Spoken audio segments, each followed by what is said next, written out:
አንዳንዴ ታውቃላችሁ የሐሳብ ጠላታችሁን ጊዜና ገንዘብ ተጠቅሞ እግዚአብሔር ወንጌላችሁን በሰላም እንድትቀጥሉ። አሁን ኤርሚያስ ሲናገር እኮ አንድ ሰው መጥቶ አንተ ውሸታም የሚለው የለም። ምን እንዴት ይበሉ? አመት ሙሉ አሉ እኮ ብለው ነበር። አሁን ከዚህ በኋላ ምን ይበሉ? በገዛ እጃቸው ዳጌ ገዝቶ ያመጣው ምስክር ነው ባኬ ውሸታም ነው እንዳይባል ምስክሩን ያመጣው ደምረው ሆነ። ምስክሩን አጨብጭቦ ተቀበሉ ቀሲሱ። ተመልከቱ እንግዲህ እጃችን የለበትም። ሁሉ ገጥሞ ስሙም ምኑም ድቁናውም ገጥሞ ሰፈር ልጅነቱም የኤርሚያስም ድቁና ገጥሞ ግን እኮ መኪና ገጭቶት ነው በልቶት ነው የሞተው ቢባል አያችሁ የሆነ ኧረ ኤርሚያስ በመርዝ ነው ብሎ ነበር ይባል ነበር። ልጁ መቶ ምን አለ? ዞር ብዬ ዞር እስክል ነው አለ ድፍት ብሎ ይጠበቀኛል። የሰውየው መሞት ባያስደስተንም ግን በህመም መሞቱን አዎ ኤርሚያስ ካወራው ወሬ ጋር ስክትክት እውነት አውሩ ምላችሁ ለዚህ ነው።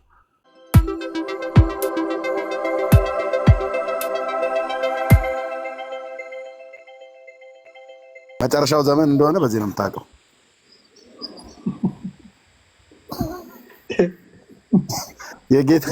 የጌታ መምጫ በደጅ መሆኑን የምታውቁት እንደዚህ አይነት ፍጡራን ታይተው እንትን ኤሊኖ ነው ምናምን ነገር የሚባሉ አለ ኔፍሊም ምናምን ነው ኤሊኖ የሚባሉ እዚህ ዩኒቨርስ ውስጥ ካሉ ፕላኔት ውስጥ ምናምን ነገር እንደዚህ አይነት ነገር ዩኒቨርሱን አካባቢ ላይ እንደዚህ አንዳንዴ ያለው ቁጭ ስለ ዶክመንት አሉ አይደል? ኤሊየንስ የሚባሉ ዩፎ ማለት ነው። this man ቤቱ ቢኖር ራሱ እንዲህ በመነፋነፍ ነው እንደ ኤርሚ እንትን የምትለው እንደ ነው የሚሆነው። የቶሽባ ሬዲዮ የሚባል ነበር ድሮ ሹሹሹሹ የሚል ነፋዘር እንትን የሚሉት እሱን ነገር መሰለኝ። ይሄን 7 ደቂቃ ቪዲዮ ኤርሚ ይሄን 7 ደቂቃ ቪዲዮ ለማስተላለፍ አሁን ሰውዬ በሙቀት እኮ ሞቷል። እኔ ፈለኩት ማለት እንደው አሁን ቅድመ ተከተል ወረፋ ስላልጠበቁ ነው እንጂ በቀበለው ዲቤቱን አውቄ 2 ሰዓት አጓትተዋለሁ ትንፋሽ እንዲያጣ ማለት ነው።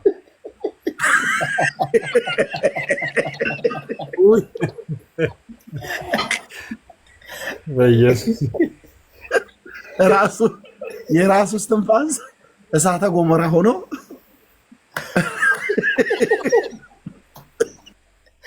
ወይ ጌታ አንተ የፈለግከው ቤት ብሏል። ደግሞ የፈለግከው ቤት ብሏል። ደግሞ ፌር ለመሆን ፈልጎ ኧረ ቆይ አንዴ ታፈንኩኝ 3 ደቂቃ ስጡኝ እያለ እየሄደ ለዛ እንዴ እኔ ይሄ በእውነት ለታሪክ የሚቀመጥ ነው። እኔ ብፁዓን ሊቃነ ጳጳሳት ይሄንን አይተው ምን እንዳሉ የነሱን አስተያየት ነው መስማት የምፈልገው። አባቶች ጨዋታ ያውቃሉ፣ ታውቃለህ። ካህናት በጣም ነው የሚያውቁት። እና ይሄን ሲያይ ማነው እሱ ይሄ ልጅ ነው የሚሉት።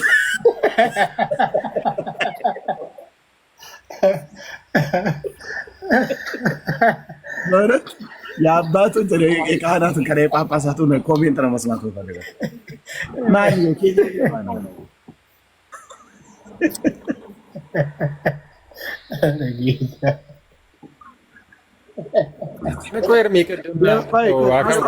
አስታውስኩት። ይሄን ልብስ አስታውስኩት። ቆይ አንድማ ጆኒ ይሄን ልብስ አስታውስኩት። በፋሲካ እዚህ ሰሙነ ሕማማት አካባቢ የአስቆሮቱ ይሁዳ በሰይጣን ተመስሎ የሸጠበት ልክ ነህ። የሰይጣን ልብስ ለብሶ መጣለ ማለት ነው። እንትን ላይ እንትናቸውን አድርገው የብረት ኮፍያ ነገር ነው ኮፍያቸው ብቻ እሱ መሰለኛ ፋሲካ አካባቢ እንደውም ይለበሳል። አሁን የሆነ ሰይጣን አንድ ሰው ጌታን የሸጠበትን እሱን ያስመሰለው ማለት ነው። እሱ መሰለኝ ዲያቆን ሰው እሱ ነው አይደል? ባልሳሳት ተሳስቼ ከሆነ ይቅርታ። አቡነ ዩፎ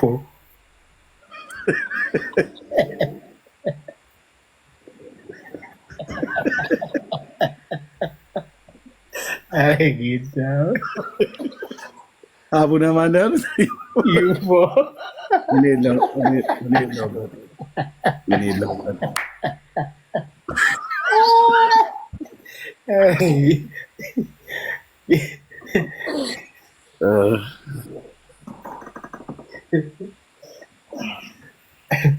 አረዳጅ ወጮች በዘመኔ ያረሳውም እውነት ነው ብየመደ ይሄን አለባበስ አይቼው እኮ አላውቅም።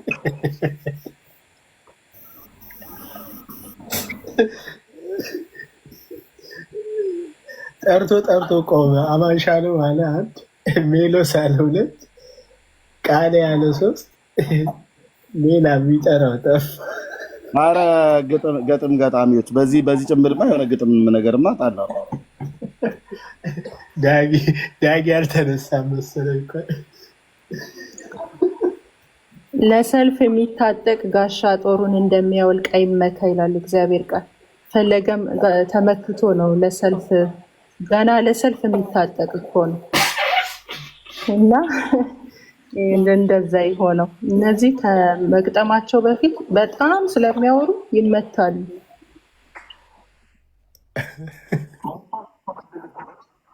ነው ይሄ ታላቁ ጅብሪል እያለ ሲናገርለት ነበር። እና እንደውም እኔ ምን አልኩት፣ እንደ ሐዋርያት እኮ ያልተማሩ አይደሉም እንደ እነዚህ ግን ከኢየሱስ ጋር ነበሩና አደነቁ ስለሚል ሰው ጥልቅ እውቀት እንዲኖረው መንፈሳዊ እውቀት እንዲኖረው ከኢየሱስ ጋር መቆየት እንጂ እንደውም የተማራቸውን ነገር ሁሉ ጠቀሰ። በቃ በምናምን ትምህርት ቤት በምናምን በቲዮሎጂ እያለ በጣም ጥልቅ እውቀት ነው ያለው። በቃ እንደ የጠለቀ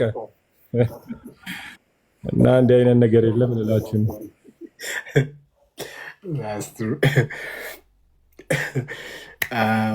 አሁን ያደረጉት የ7 ደቂቃ ከ25 ሰከንድ ነው ምናምን ድረስ ነው ያደረጉት። ዲቤት ጥሪውን አድርገው ዲቤቱን ተደባይተው እርስ በርስ ብቻቸውን ዲቤቱን አድርገው ጨርሰውታል። እንግዲህ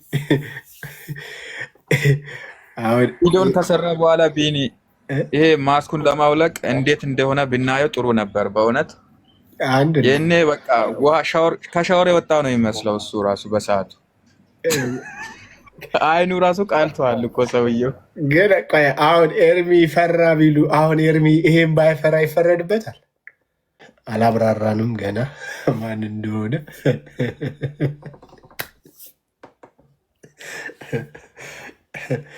ከጎን ስላለ እንዳትፈራ ሰዎች እንዳይ ማስኩን አውልቀህ ግባ እንጂ አሁን ዳጊ ምንድነው ሳታወልቅ እንዳትገባ። ዳጊን ሳይወገን እንዴት ናችሁ ወገኖች? ጆንዬ፣ ሊሊዬ፣ ኤርሚዬ፣ ሶልዬ፣ ኤልሳዬ፣ ቤክዬ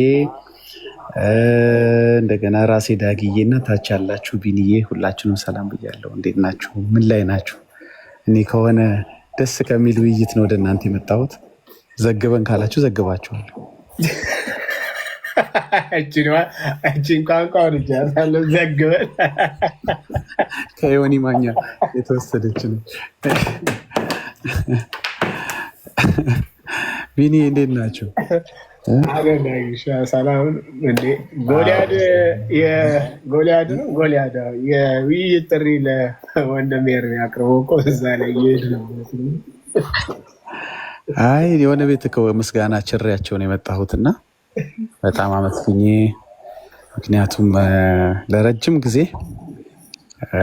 ይኸው ድምፅ ተመልሶ ይሰማኛል። ማጋነሚት ያለው እሺ፣ 1 ደቂቃ ላውራ። ምናልባት ጣልቃ ገብቼ ሆነ ሌላ ሰው እያወራ በጣም ይቅርታ ይደረግልኝ። ግን የነበረውን የምስጋና ፕሮግራም ለማስቀጠል ነው የመጣሁት።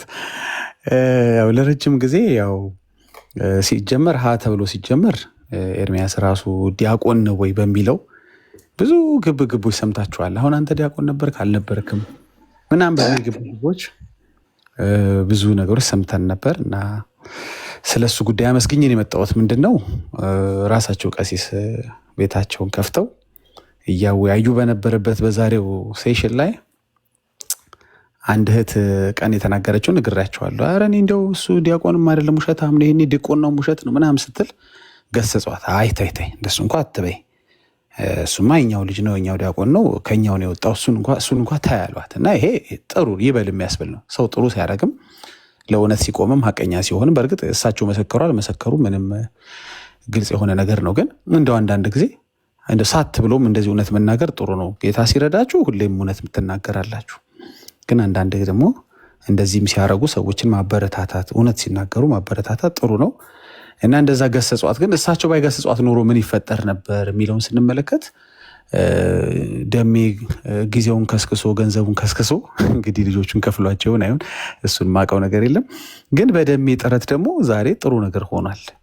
ኤርሚያስ የፈጠረው ታሪክ አለመሆኑ የፈጠራ ታሪክ አለመሆኑ እንግዲህ ሌሎችም ወንድሞች ቤታቸውን ከፍተው ኤርሚያስን ሲያመሰግኑት ነበር። ማልጠበቃቸው ሰዎች ሁሉ ማለት ነው። መጠበቃቸውም ማልጠበቃቸውም ሰዎች እኔ እኮ ለረጅም ጊዜ የውሸት የፈጠራ ታሪክ ይመስለኝ ነበር። ራሱ ሰውየው ራሱ የሌለ ይመስለኝ ነበር። አበበ ጉልላት የሚባል ሰው ራሱ ኤግዚስት የሚያደርግ ራሱ አይመስለኝም ነበር እያለ ሲስንም በጣም አመስግኘዋለሁ።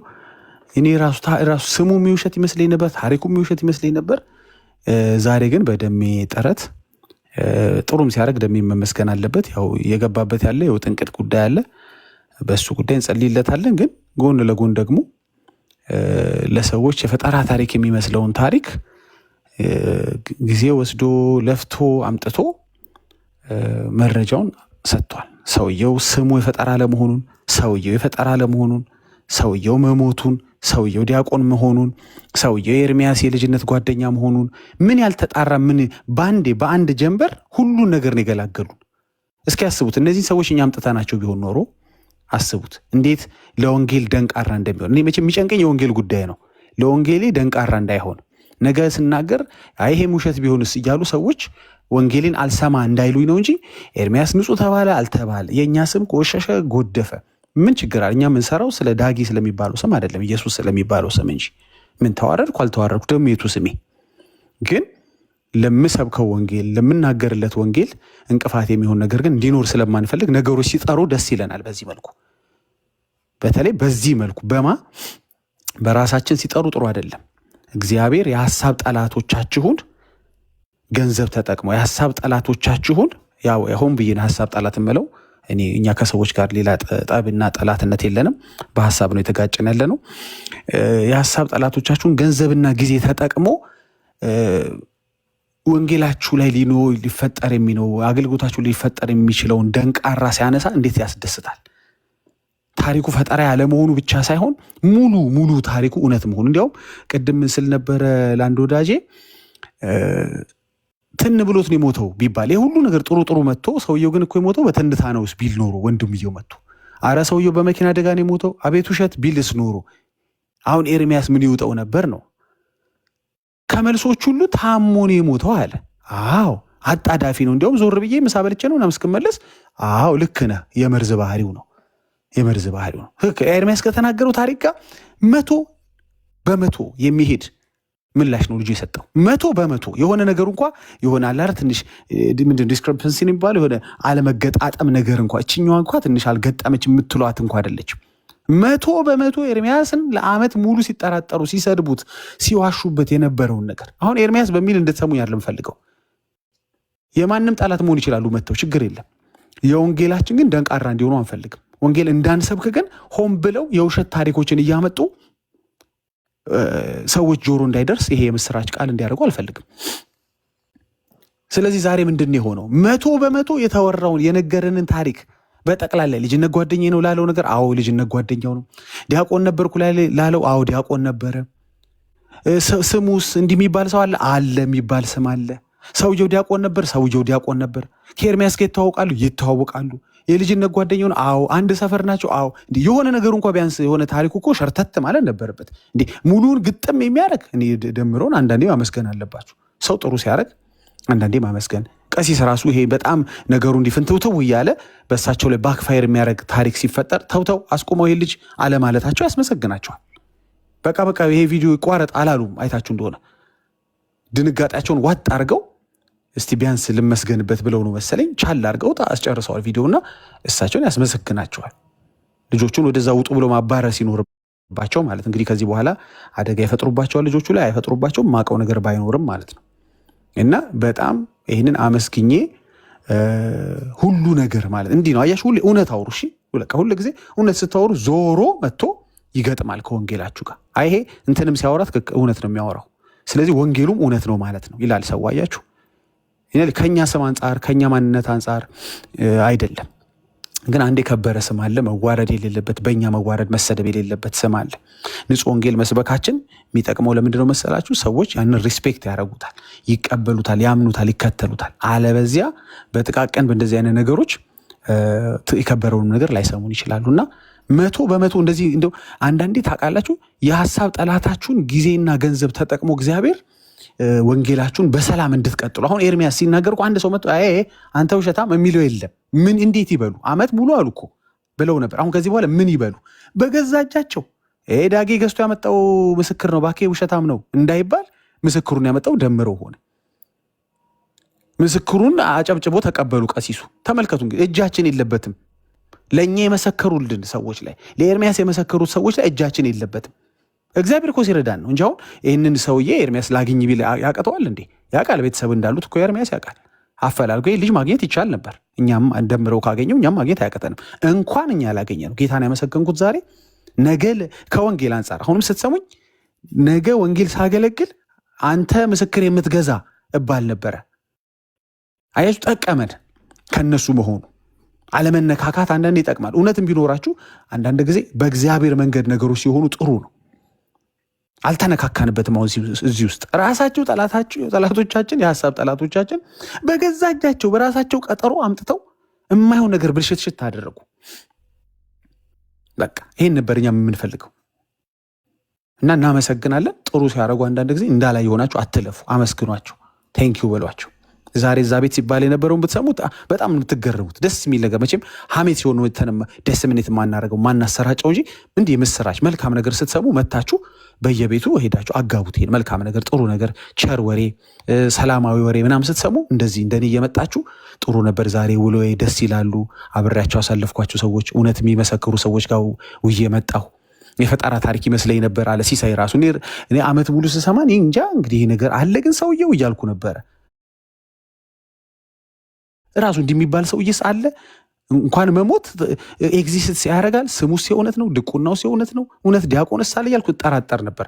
አሁን ግን ደምረው መጥቶ ሁሉ ነገር አጣራልን እና እግዚአብሔር ይስጠዋልና የምር ካያችሁት ነገ ኤርሚያስ ምንም ቢናገር ኦፍኮርስ ምንም የምንናገር ሰዎች አይደለም። ኢንፋክት እግዚአብሔርን ፈቃድን ሀሳብ ተከትለ የምናገለግል ሰዎች ነን። ግን በኮንፊደንስ በድፍረት መናገር የሚችልበት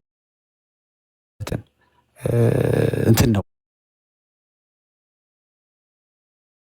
ድምዳሜን የሰጡልን እነዚህ ሰዎች ማለት ነው። የእሱን ውሸታምነት ማጣራትና ማሳየት ሲኖርባቸው ቢጨንቀው፣ አንዳንዴ ሰይጣን ተሳስቶ ብቻ ተውት፣ ለሰይጣን ክሬዲት የምሰጠው ነገር ስለሌለ ልለፍ። ወይን ግን እንደዚህ አይነት ክርስቲያን ተብሎ ሊጠሩ የማይችሉ ሰዎች ግን ለክርስቲያኖች ሲሰሩ እነሱ ወንጌል እንዲሳለጥ እንዲህ ሲደክሙ ማየት ያስመሰግናል። ነገ ደግሞ እነሱ ወደ ክርስትናው ሲመጡ ደግሞ እንደዚህ እንደ ኤርሚያስና ወንድሞች እህቶቼ እውነትን መናገር እንዴት የሚያኮራ እንደሆነ የሚያኮራ በጣም ነው ደስ የሚል። ዞሮ ግጥም ይላል ሄዶ ታሪካችሁ እንትኑም ከእንትኑ ጋር ስክትክት ይላል። ስክትክት እኮ ነው ያለው ታውቃላችሁ። እንዴ በተለይ እንደው አደናቅፎት ነው የሞተው ቢልስ ትንታ ነበረ። ሁሉ ገጥሞ ስሙም ምኑም ድቁናውም ገጥሞ ሰፈር ልጅነቱም የኤርሚያስም ድቁና ገጥሞ ግን እኮ መኪና ገጭቶት ነው በልቶት ነው የሞተው ቢባል አያችሁ የሆነ ኧረ ኤርሚያስ በመርዝ ነው ብሎ ነበር ይባል ነበር። ልጁ መቶ ምን አለ? ዞር ብዬ ዞር እስክል ነው አለ ድፍት ብሎ ይጠበቀኛል። የሰውየው መሞት ባያስደስተንም ግን በህመም መሞቱን ኤርሚያስ ካወራው ወሬ ጋር ስክትክት እውነት አውሩ ምላችሁ ለዚህ ነው። ለምን ብትሉኝ ከእናንተ ስም አንጻር ሳይሆን አሁንም እንደማጠቃለያ ልንገራችሁ፣ ወንጌል ስታገለግሉ ሂድ አንተ እንትን ዋሽ ደግሞ አታፍርም እንዴ ይሄ እንዴት አምናለሁ አትባሉ። በቃ ለዚህ ነው አሁን ሰሞኑን እነሱን ወሬ ተቀብለን እኛ እዚህ ጋር መልስ የምንሰጠው ነገሮች ለማስረዳት የምንሞክረው የከበረ ሌላ ነገር ማውራት ስለማንችል አይደለም፣ ግን ለዛኛው እንቅፋት እንዲሆን አውቀው የጣሉብን ነገር ስለሆነ ህዝቡንም አክብረን የሀሳብ ጠላቶቻችንንም ሳንንቅ ነገሩ ማስረዳት ስላለብን ነው እንጂ አሁን ባወራው ደቂቃ ራሱ ለአንድ ሰው ወንጌል መመስከር ይቻል ነበር። ግን ይሁን ግድ የለም እንቅፋት ሳነሳ ነገ በነፃነት ማገልገል የምንችልበት ያው የኤርሚያስ የቤት ስራ የኛም የቤት ስራ ነው። ሁላችንም የተሰጠን የቤት ስራ ወንጌል ማገልገል ስለሆነ ማለት ነው። ትልቅ እንቅፋት በጠላቶቻችን ተነስቷል። እንግዲህ ዞር ብለው አይተው ከዚህ በላይ ከሄድን ጥሩ አይደለም ብለው እሱ ከሚያጋልጠን ብለው ራሳቸውን ማጋለጣቸው ያስመሰግናቸዋል ለማለት ነው። በጣም ደስ ብሎኛል። ኢንፋክት ከጠዋት ጀምሮ ጥሩ ሲያደርጉ ሰዎች ማመስገን እንዳለብን ስናገር ነበር። በጣም ደስ ብሎኛል። ተባረኩ። እንዲህ አይነት ሀሳብ ስታወሩ ከነበር አይዶን ነው፣ ግን ይዤላችሁ የመጣሁት ወሬ ይሄ ነው። ሌላ ክፉ ነገር ቢሆን ግን አላመጣላችሁም ነበር። እከሌት እኮ ተሰበረች፣ ሰማህ የከሌን ጉዳይ፣ ወይ ጉድ፣ እንትና ደግሞ እንትና ሆነ ምናምን አይነት ወሬ ግን አላመጣላችሁም። ይቅርታ አድርጉልኝ። እኔ ከኔ የምትሰሙት የምስራች ነው። ወዳችኋለሁ። ተባረኩ። እሺ ተባረክ ዳጊዬ፣ ጸጋ ይብዛልህ። አንድ እድል ስጡኝ። አንድ ደግሞ በሆነ ነገር ላይ ለማምለጥ ፈልገው እንኳን አረፍተ ነገርን አይደለም ማለት ትልቅ ኢሹ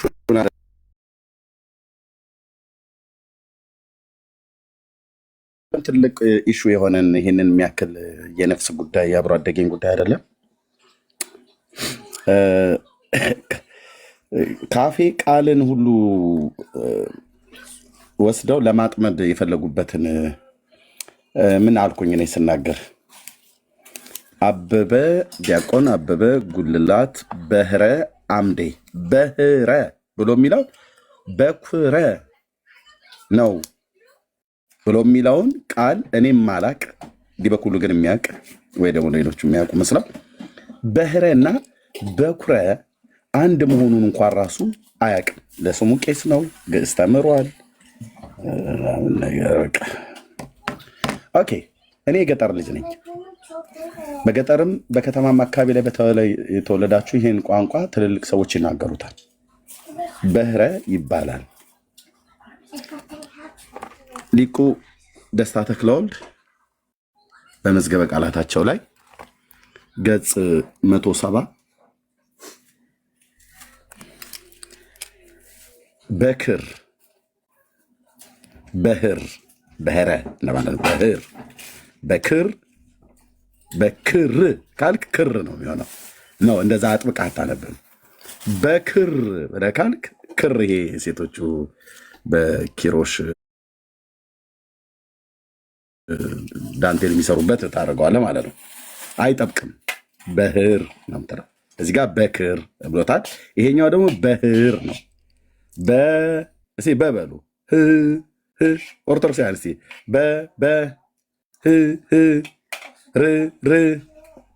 ባህር ባህር እንዳትል በህር ነው። ባህርም እንዳትሉ ኦርቶዶክሳውያን አንዴ ድገሙ። ያላችሁ ነው። አንቺ እዛ ሶፋ ላይ የተቀመጥሽው ሴትዮ ቅድም ስስቅ የነበረው ባህር እንዳትይ አሉ አንቱዬ እቺ ምንድን ነች? ሯ አልክ ር ነው ሯ አይደለም ሯ እንዳትል። እንደዚህ ነው ሙድ የሚይዝብህ። እኔን አማርኛ ለማስተማር መምጣትህ የድፍረታችሁ ጥግ ነው የሚያሳየው። በሁሉ ነገር ታርማችሁ በሁሉ ነገር። በዚህ ደግሞ አሁን ዲቤት እንግባ እንዴ? በህር አይባልም ይባላል እንዴ? አይባልም ብዬሻለሁ። ዳርያዥ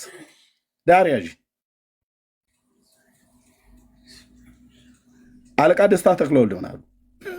ገጽ 170 ላይ በከረ ብለው በኩረ መውለድ ጀመረ። ጀ ነው አሁን እኛ የምናውቀው ጀ ነው አይደል? ጀመረ መጀመሪያ። ይህንን አሁን እንዴት መጀመሪያ ይላል? ጀና ዣንም አይለ። አንተን ያለየው አንቺ ነሽ ያለየሽው። አየህ የድሮ አማርኛ ምን ይላል? የድሮ አማርኛ መጀመሪያ፣ ወለደ፣ አፈራ፣ አላቀ፣ ከፍ አደረገ፣ አበለጠ፣ አባት ወይንም የእናት ሆድ ይላል። በካሮች ብሎ ይላል ማለት። አሁን እዚህ ጋር በህር እኔ የተጠቀምኩት ቃል በኩረ ተብሎ ሲጻፍ በኩረ ብለህ የምትጽፈው። አንዳንዱም እንደዚሁ ይጽፈዋል ህን ተጠቅሞ ማለት ነው። እና የአያትየው ማለት ነው። አያትየው ደግሞ እኔ ያውቃቸዋለሁ። ያቁኛል፣ ህፃንም ሆኜ ያቁኛል። እንዴት እንዲህ ይላል? እንዴት ብራዘር በህረ ተብሎ ይባላል። በክር በህረ የቀደመ ቀዳሚ የበክር ልጅ የበክር ልጅ እንዲሉ መዝሙር 105:36 ሉቃስ 2 ቁጥር 7 ላይ ማለት ነው። እሺ አንዴ ደግሞ ኦርቶዶክሳውያን ቴንኪዩ ጎበዝ። ማስታወሻ ያዙ ደብተር። እሺ በይ ህ ሃ እንዳትል ህ በህር ይባላል ማለት ነው።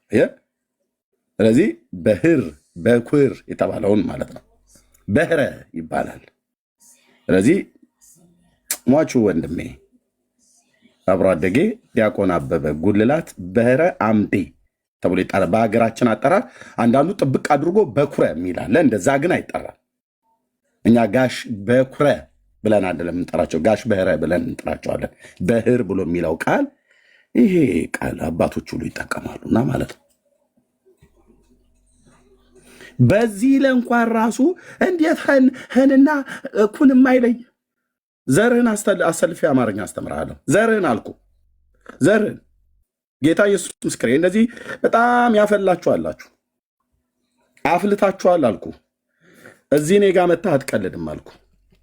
ፊደል እንኳን የምጠቀመውና የማልጠቀመው መረጃ እንዳለና እንደሌለ እንደዚህ በመዝገበ ቃላት አምጥቼ ነው ወገብ አገዳህን የምሰብረው ማለት ነው። በህራ ይባልም ስትሉ ስታሾፉ የነበራችሁ ይኸው በንጉሱ በጃንሆይ ዘመን አንበሳ ዘእምነ ገደ ይሁዳ ይኸው ንጉሱ በሳቸው ዘመን የታተመው ማለት ነው። ይህም ጴንጤ ያሳተመው ደግሞ ጴንጤ ያሳተመው መዝገበ ቃላት እንዳትል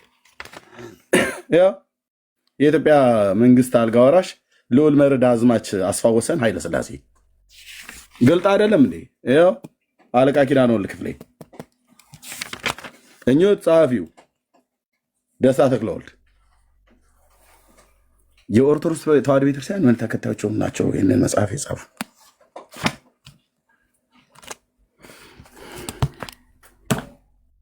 እኔ እኮ እናንተን ማረም ነው የሰለቸን፣ በየቦታው እናንተን ማረም። ግልብ ትውልድ ትነሳና በቃ እንዲህ ብሎ ኤርሚያስ እንዲህ ብሎ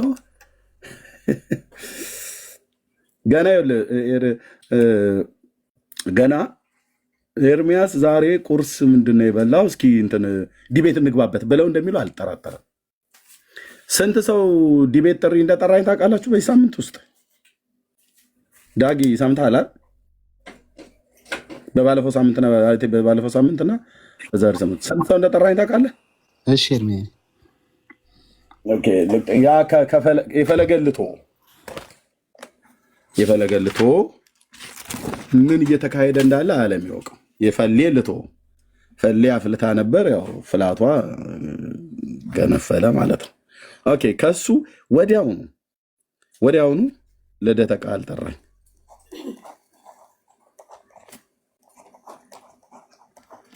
ከዛ አክሊለ ጥሩት 30 ደቂቃ ብቻ ነው እሱ በሁለት ጥቅስ መታ ነው የምናደርገው።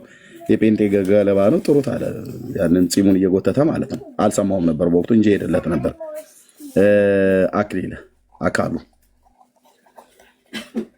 ኦኬ ለጠቀና ማነው ፍትሐ አምላክ ነው እንዴት ነው? ብፁዕ አምላክ ነው። ቆይ ብፁዕ አምላክ ነው። ብፁዕ አምላክ እዛው ቴዲ ቤት እኮ ጠራኝ እኮ ወዲያው ነው ብፁዕ አምላክ ጠራኝ። ከዛ እሺ አሁን በቅድመ ተከተል ባላደርገውም ችግር የለም። ኖ በቅድመ ተከተል አድርገው። ከዛ ከብፁዕ አምላክ ቀጥሎ ደምረው ከደምረው ቀጥሎ ዲያቆን ስዩም ኦኬ። ከዲያቆን ስዩም ቀጥሎ ዮሐድ ከዮሐድ ቀጥሎ የሌሎቹን አላየሁትም። ማን ናቸው? ቅድም ያልከኝ ናትናኤል ይሉታል። ናታኒም ዲያቆን ነው ስሙ። ኦኬ ናታኒም ኦኬ ዲያቆን ዲያ ማለት አንድም ዲያብሎስ ነው ይላሉ እዛ ድሮ ስንማር ማለት ነው። ናታኒም እሺ ሌላ ማን ነው? እሱም አሁንም ዲያቆን መኩ ቄሶችን ስናናድዳቸው እንደዚህ ይሉ ነበር። ኦኬ መኮንን ዲያ ማለት የዲያ ኮርማም እንደማለት ነው። ሐዋርያ ሥራ ምዕራፍ 14 ላይ አሁን የመጣልኝ የዲያ ኮርማ እና ደግሞ ኮርማ ብሎ አላቸው ብላችሁ እንዳትሉ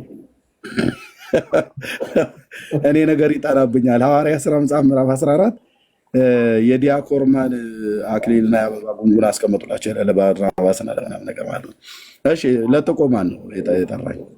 ያው ቀጥሎ እንደዛው መዝሙረ ያሬድ ዲያቆንስ መዝሙረ ዲያ ኦኬ። ከዛ ቀጥሎ ራሱን በሴት ስም የሚጠራው ነው የምለው ብዙ ጊዜ ዘማርያም። ኦኬ ዘማርያም ዲያቆን ነው ስም አይ ቲንክ ዲያ ኦኬ። ከዛ ማነው ቢኒያም ሽታዬ ነው ኦርቶዶክሳዊ ጁንታ እሱ አሁን ነው ዘግይቶ እኮ ቢሆንስ ታዲያ እስካሁን ሰዓት ድረስ ያለው ማለት ነው። ጅብሪል ማለት ነው። ጁንታ ያልኩትኝ ሽፍታ መስሎ ስለመጣ ነው። እኔ እንደዚህ አይነት ቄስ አይቻለቅም፣ እንዲህ አይነት ዲያቆን አይቻለቅም። በጣም ነው የደነገጥኩትኝ። በልብስ አስፈራራው ብለውት ይመስለኛል። ሄድ እንግዲህ አለ ኃይሌ ገብረስላሴ በልብስ አስፈራራው ብለውት ይመስለኛል። እሺ ግን ጁንታ ብየዋለሁ። ቅጽል ጁንታ ጅብሪል ማለት ነው። ቢኒያም ሽታዬ ደግሞ ዛሬ ሰማሁለት።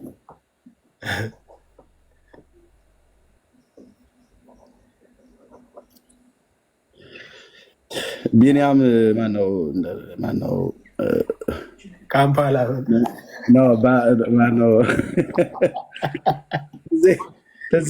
ቢኒያም ጁንታዬ ነው ያለው። ኦኬ ሌላ የምታስታውሱት አለ? የጠራ ምን ያልተጠራሁት አለ? ቀደም ብፁዕ አምላክ ብለህ ነበር። እዛኛ ላይ ጽፋለሁ። ብፁዕ አምላክ ጽፌያለሁ።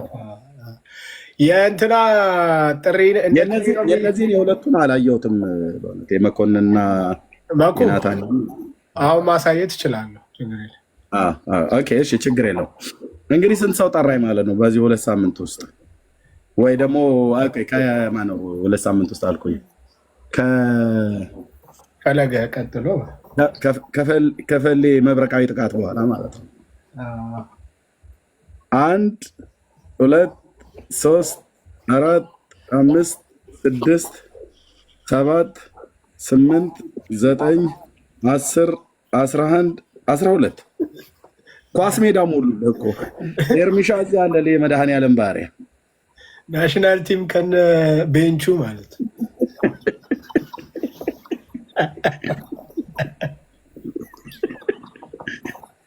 ተጠባባቂ በረኛ ነው ቢኒ እኮ ከነ ቤንቹ አልኩኝ እኮ ናሽናል ቲም ከነ ቤንቹ ነው። ለአንድ ሰው ይሄ ሁሉ ወገኖቼ ይሄ ሁሉ ጥሪ ያቀርቡልኛል።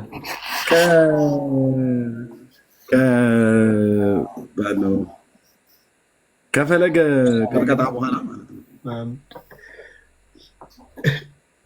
ወሩ ምንድነው? ጥቅምት ነው አይደል? በሀገራችን እኮ ባህል ኮርማ የሚቀጠቀጠው በጥቅምትና በህዳር ወር ነው። እና እንዴት ነው ቅጥቀጣ? ጥማሙ ሰውዬን ረስታ አለ። አይ ነው እሳቸው እኔ ነኝ የጠራሁት። እሳቸው እኔ ነኝ የጠራሁት። እሳቸው እዚህ ውስጥ እሳቸው አልጠሩም። እነዚህ ጠበል ቅመስ ሲሆን ምን ይሁን ግን በዚህ እኔ ትዝ የሚለኝ በጥቅምት ወርና በህዳር ወር ኮርማ ይቀጠቀጣል። ማኮላሸት ይባላል ማለት ነው። ዘር እንዳይሰጥ በሬ እንዲሆን ይቀጠቀጣል። እኔ ከይህ ልጀምር ከዚህ ልጀምር ወይስ ከዚህ ልጀምር ብዬ እንዳልን ጠራኝ ጠራኝ ወገኖች አይመጠንም ተዋል። የእውነት መናቂ አይደለም። ጠራኝ። ይሄንንም ልተወው ነበረ ግን በጣም ብዙ አፍልቶ ነበር። ጠራኝ ሰረዘ። ጠራኝ ይሄ ስነ ምግባር ስለጎደለው ከዚህ በፊት ነግሬዋለሁ። ኦኬ የመኮንን አልሰማሁም ለመናገር ናታኒምና መኮንን አልሰማሁም። መዝሙረ ያሬድ ለአፍላ ብሎ እንጂ እኔ ስንት ጊዜ ጠርቼው እምቢ አለ አይደል እንዴ? ጠርቼው ያልመጣ ማለት ነው። እዛው ቤቱ ድረስ መቼ ያልመጣ። ኦኬ ኦ ኖ ኖ ኖ አንደኛው ተዘነጋ እንጂ ቆይ አይ ቲንክ ከሱ በፊት ነው ከማን ነው ከፈለገ በፊት ነው ኋላ አይዶ ነው ክርስቶፎርስም ጠርቶኝ ነበር። ክርስቶፎርስ አይ ቲንክ በፊት ይመስለኛል ባልሳሳት ከቅርቀጣ በፊት ነው የጠራው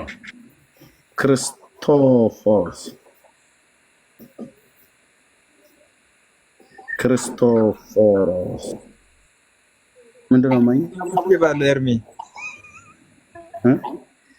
ምንድነው ጉናቡቲ እሺ ችግር የለም። እሺ አይ ክርስቶፎርስ እንኳን እንቶ እሺ ማለት ከዲቤቱ በፊት ጠራው።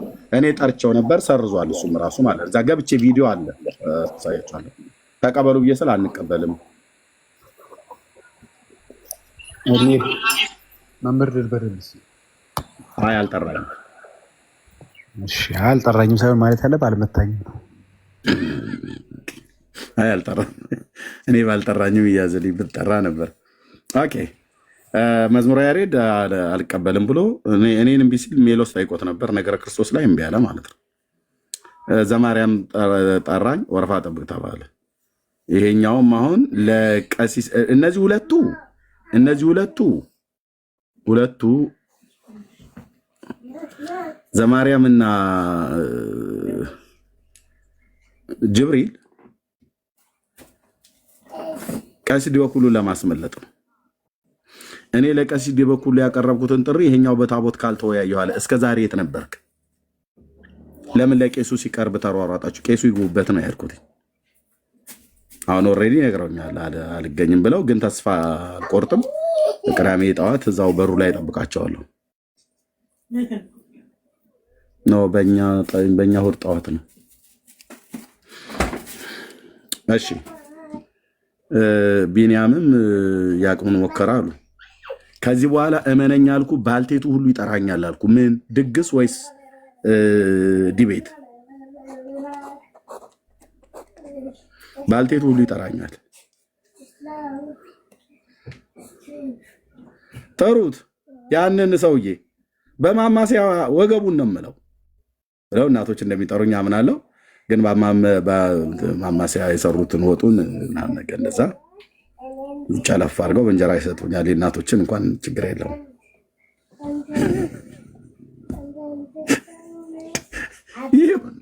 ይሄ ሁሉ መዓት ምንድን ነው የተነካው? ተዛ ይላችሁም ያ ነገር ወገኖቼ።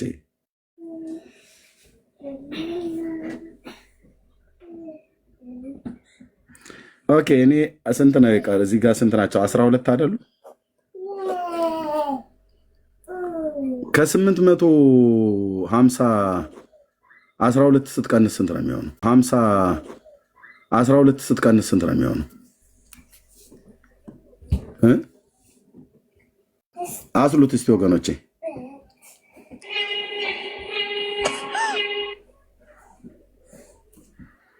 የሂሳብ ሰዎች አላችሁ? አይሰማም። 738 ይቅርታ፣ ሚውት አድርጌ አይሰማም። 738 ምንድነው? ከ12 እኮ ነው ቀንስ ያልኩ እኮ። ከስንት? ከ50 እኮ ከ800 ከ850 ይቅርታ 838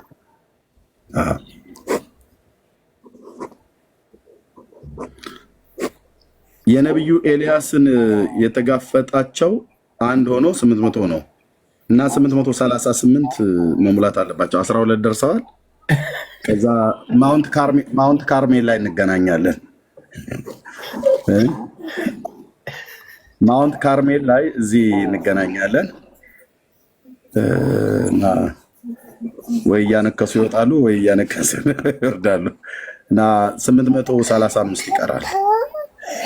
ማነው 38 12 ሞልተዋል። ይጥሩ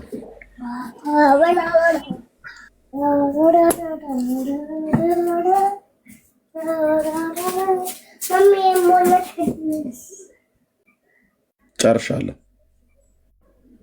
ይሄ ሁሉ ድግስ አይደለም የጠራ እንዴ ደግሞ እኮ አንዱ ከአንዱ እንኳን ወረፋ እኮ አይጠብቁም። ተገፋፍተው 12 ማለት እኮ በወር አንድ ዲቤት አለብህ ማለት ነው። አዎ ተገፋፍተው ሊያልቁ እኮ ነው።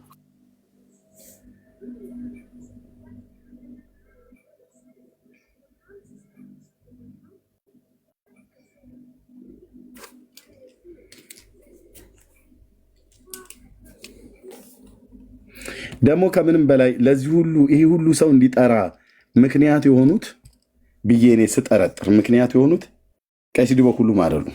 ምክንያት የሆኑት እኚህ አባት ናቸው።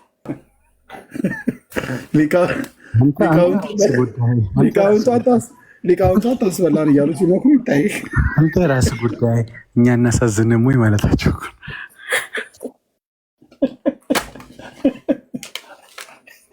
ያቺ ቀን የተረገመች ነው ብለው የሚሉት ግፋ የሆነብህም ወይ ያሉ ከእሳቸው ጋር ውሎ እንዳታስበላን ብለው ሲመክሩት እኔ ደስ የሚለኝ መሰለህ ኤርሚ፣ ድምፀታቸው ነው ደስ የሚለኝ። ቀስ ብለው እንዴት ነው እንዳታስበላን የሚሏት አባባል በጣም ነው ደስ የምትለኝ። ዜማ አላት አይደል? ዜማ አላት። አስበላቸው እኮ ዮኒ ያሸው ነበር አሉ። ቆይ እስኪ ቪዲዮ ላክልኝ እንዳትሄድ ተብሏል ነበር ሌላ ቦታ ዮኒ ጋር። ቆይ እስኪ አሁን ላኩልኝ ብያቸዋለሁ። ዮኒ ያሸው ነበር፣ ቆንጆ አድርጎ የጨመቀው ነበር አሉ እና ልጁ ሰው አይሰማም። ዳግሻ እኔ ጋር አለ፣ እኔ ፖስቻለሁ። ኧረ ተው ዮኒ አጠበው። እንዳትሄድ ተብሎ ሄዷል አሉ። ቆይ ቤካ ጋር ካለ እናየዋለን። ግን ምንድነው ልጁ አይሰማም ማለት ነው። ዲያቆኑንም አባቶቹን አይሰማም ማለት ነው። የሆነ ብርቅ ሆኖበታል መታሸት መሰለኝ እና ፉል ቦዲ ማሳጅን መስጠት ነው ታዲያ። ቆንጆ አድርጎ ይስቶታል አለ ኤርሚ። እስቲ ማን ነው ዮኒ? ጥያቄውን መልስልኝና ወደ አንተ እንመጣለን። ተባረክ። እኔ የተናገርኩት በድንግል ማርያም አማላጅና በድንግል ማርያም ዓለም እንደዳነ ነው። አሁን አንተ አዚች ከተናገርካት ነገር አለች። ሌላ ነገር ስላሰብክ ነው። ኢየሱስ አማላጅ ነው ብለህ ታምናለህ አታምንም? ንገረኝ ዮናስ። ሰምተኛል? ቃል በቃል ጥያቄው አንተ በቪዲዮ በሰራው ጥያቄ ላይ ነው። እኔ ጥያቄ አለ። ጥያቄውን መልስልኝና ጥያቄ መልሳ። ይህንን ጥያቄ መልስ። ኢየሱስ አማላጅ ነው ብለህ እኮ አምናለሁ። መጽሐፍ ቅዱስ ይላል አምናለሁ። አብን እና መንፈስ ቅዱስ የኔን ጥያቄ መለስኩ አይደለ? ሌላ ጥያቄ አጨምራ። ለምንድን ነው ወደ ሌላ የምትሄደው? የአንተውን ጥያቄ ይህን ለማሸሽ እኔ ጋር የአንተን መልስልኝ። እሺ የኔ መለስኩልህ አይደለ? የአብን ደግሞ ስትመልስልኝ እመልስልሃለሁ። አብ አማላጅ ነው አይደለም? ወይ ድረስ ያንተ ጥያቄ ልጠይቅ። የተጠየቀውን ለመመለስ ለምንድን ነው የምትደበቀው? መልሳት መጀመሪያ። እኔ እየተደበቅኩ አይደለም። መልስልኝና ልመልስልህ። አንተ መልስልኝ መጀመሪያ። እኔ መለስኩልህ አንድ ጥያቄ አይደለ? መለስኩ። ታንክ በገላትያ መጽሐፍ ምዕራፍ 3 ላይ ያለው በዘፍጥረት መጽሐፍ ምዕራፍ 22 ቁጥር 18 ላይ ያለው በዘር የምድር አሕዛብ ይባረካሉ ብሎ ለአባታችን ለአብርሃም የገባውን የተስፋ ቃል ሲፈጽመው ቅዱስ ጳውሎስ በገላትያ መልእክቱ መጽሐፍ ምዕራፍ እዚህ መጽሐፍ ቅዱስ አስገብቼ ለምንድን ነው በቃሌ ብቻ የምነገረው? ተው እንጂ ኤርሚያስ ልማድህን አትተው። ምንድነው ያልኩት? ዘፍጥረት መጽሐፍ ምዕራፍ 22 ቁጥር 18 አምጣ። ጴንጤ ቤት እንደዚህ በመረጃ ነው የሚወራው ነገሩ። በቃሌም ብነግርህ የሌላ አይደለም መነግርህ ማለት የአዲሱ መደበኛ ትርጉም እዚህ ጋር በቀዳማዊ ኃይለ ሥላሴ ትርጉም ልቀይረው፣ በጃንሆይ ትርጉም ማለት ነው። ኦኬ የእኛ መጽሐፍ እንዲህ አይልም ብለው እንዳይሉ ዘፍጥረት መጽሐፍ ምዕራፍ 22 ቁጥር 18 ምን ይላል? የምድር አሕዛብ ሁሉም በዘርህ ይባረካሉ ቃሌን ሰምተሃልና። ለአባታችን ለአብርሃም የተናገረው በምን? በዘርህ። ዘርን ባያስቀርልን ኖሮ ብለው ለማርያም የሰጡትን ይህንን ዘር የቀረው ዘር ማን ነው? ቅዱስ ጳውሎስ በገላትያ መልእክት መጽሐፍ ምዕራፍ 3 ቁጥር 16 እና 17 ላይ ምን ይላል? እንደዚህ ይላል። ለአብርሃምና ለዘሩ የተስፋው ቃል ተነገረ። ለብዙዎች እንደሚነገር ለዘሮቹ አይልም። ይታይ ዘፍጥረትን የጻፈው ሙሴ ነው። ገላትያን የጻፈው ጳውሎስ ነው። ሁለቱም በመንፈስ ቅዱስ ነው። ነቢዩም ሐዋርያውም በመንፈስ ቅዱስ ተመርተው ነው የሚጽፉት። የነበሩበት ዘመን የትየሌለ ነው። ብራዘር የ1500 ዓመት የዘመን ርቀት አለ መካከላቸው ላይ። ማስታወሻ ደብተር እያስክ ስማ። በተለይ ኦርቶዶክሳውያን የ1500 ዓመት በላይ ርቀት የዘመን ርቀት አለ በታላቁ ነቢይ በሙሴና በጳውሎስ መካከል ባለው ዘመን ማለት ነው። ጻፍ፣ ዝም ብለህ እዚህ አታፍጠጥ። ኦኬ። ስለዚህ ሁለቱም የዘመን ርቀት ላይ እዚህ ነው ያለ የዘመን ርቀት ላይ ሆነው በነቢዩም የተናገረው ጌታ መንፈስ ቅዱስ ነው፣ በሐዋርያውም የተናገረው ጌታ መንፈስ ቅዱስ ነው። የዘፍጥረት መጽሐፍ ምዕራፍ 22 ቁጥር 18 ያለውን ዘር ብሎ ያለውን ገላትያ መልእክት መጽሐፍ ላይ ራሱ የአብርሃም ልጅ የሆነው ጳውሎስ ከነገደ ብንያም የወጣው ጳውሎስ ዕብራዊው ጳውሎስ ሲጽፍ እንዲህ አለ። ስለ ብዙዎች እንደሚነገር ለዘሮቹ አይልም፣ ስለ አንድ እግር እንደሚነገር ለዘር ይላል፣ እርሱም ክርስቶስ። የቀረልን ዘር እሱ እንጂ እሱ አይደለችም። ዳርያዥ ያልኩሽ እህትዬ ከጎዳና ላይ ዞር በይ። የቀረልን ዘር ክርስቶስ እንጂ ማርያም አይደለችም።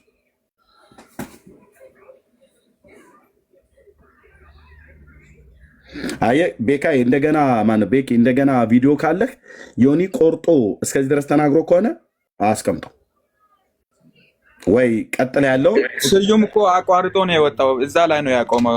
እርምጃ ነው ኦልሬዲ አቋርጦ ሲወርድ አቆመው። እንትን ዮኒ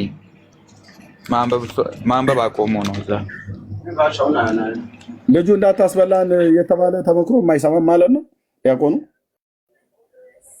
እንትን ላይ ነው። ቆይ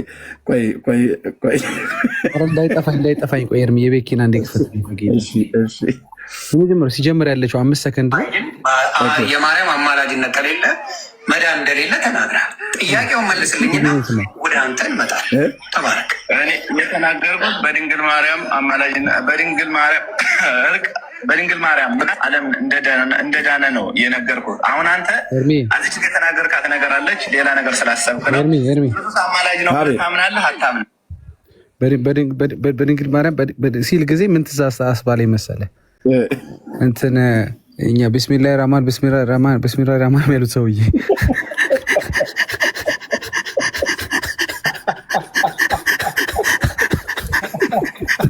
እሳቸው ጠፍቷቸው ሲደጋግሙ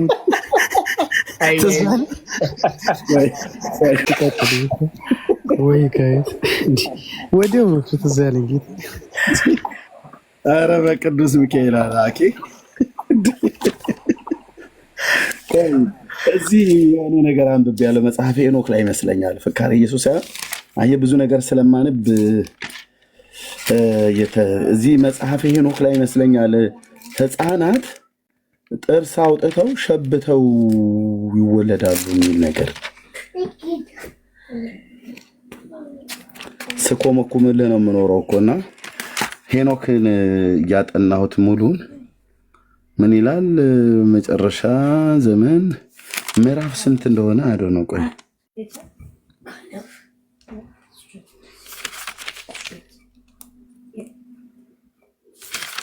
እንትን ማነው አስማዚያ የሚባለው ጥንቆላን አስተማረ ምናምን ነገር ብሎ የሚለው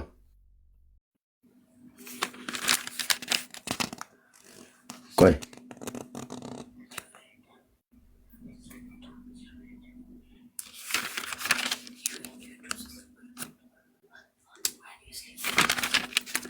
ባልሳሳት ሄኖክ ይመስለኛል።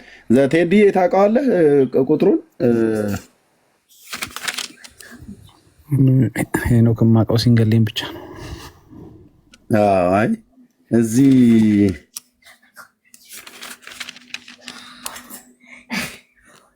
ስለ ኩፋሌ ነው ሄኖክ ይመስለኛል። ስለ ኮከብ አቆጣጠር፣ ስለ ጨረቃ አካሄድ ምናምን ነገር በተናገረበት ክፍል ይመስለኛል። ኦኬ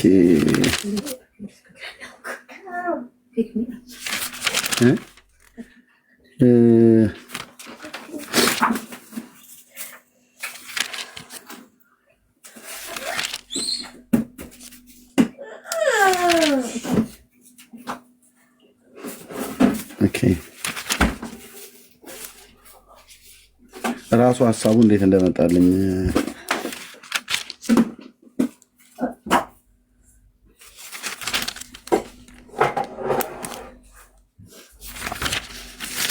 ኦኬ እስከዛ አውሩ አገኘዋለሁ። ሄኖክ ላይ ነው ኩፋሌ ወይ ሄኖክ ላይ ከሁለቱ አንዱ ላይ ነው ያለው።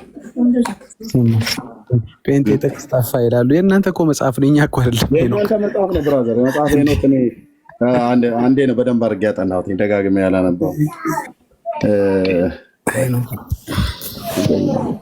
የእናንተ መጽሐፍ ነው። እናንተ አታነቡ፣ እኛ ነው የምናነብላችሁ። እናንተ አታነቡት። 80 አሐዱ ላይ እንጂ 66 ላይ የሚገኝ አይደለም። እኛን የሚመለከት መጽሐፍ አይደለም። በመጀመሪያ መጽሐፍ ቅዱስ ተብሎ ሊጠራ የሚችል መጽሐፍ አይደለም። እንዴት እንዳያስገቡትም ራሱ ስፍር ቁጥር የሌለው መጽሐፍ እያነበብኩ አንድ መጽሐፍ አንብቦ የማያውቅ ትውልድ አሁን በዚህ ምን ላይ እንዳለ እንኳን አያውቁትም። ታውቃለህ፣ ኦርቶዶክሶች ሄኖክ ምን ላይ እንኳን እንዳለ አያውቁትም። ገባ ስለማይከፍቱት 80 አሐዱንም ስለማይከፍቱት መጽሐፍ ቅዱስ ላይ ጥቅስ የጠፋን መስሏቸዋል። አይ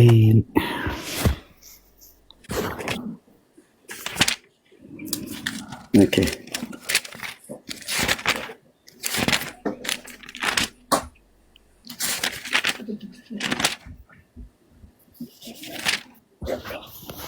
እስከዛ ማውራት ይችላል። ምንድነው ሐሳቡ? ኤርሚ ምንድን ነበር? እንትን ነው በዚያን ዘመን ሕፃናት ሸብቶ ጥርስ አውጥቶ ይወለዳል ይላል። ይሄንማ እንትን ጊነስ ቡክ ላይ ነው መፈለግ፣ ሄኖክ ቡክ ላይ ሳይሆን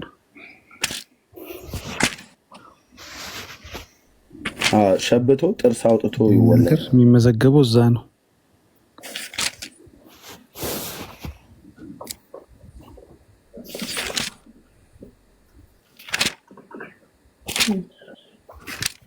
ኦኬ እስከ ተናገሩ ወገኖች፣ የእነሱን መጽሐፍት ነው።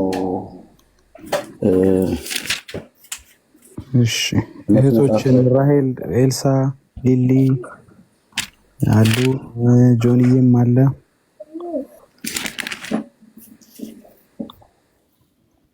እህቶች ድምፅ አሰሙን። እንዴት ነህ ዳጊያችን? ሰላም ሁላችሁም። ኤርሚዬ፣ ኤልሲ፣ እዚህ ቤት ውስጥ ያላችሁት ከታችም ያላችሁት ተባረኩ።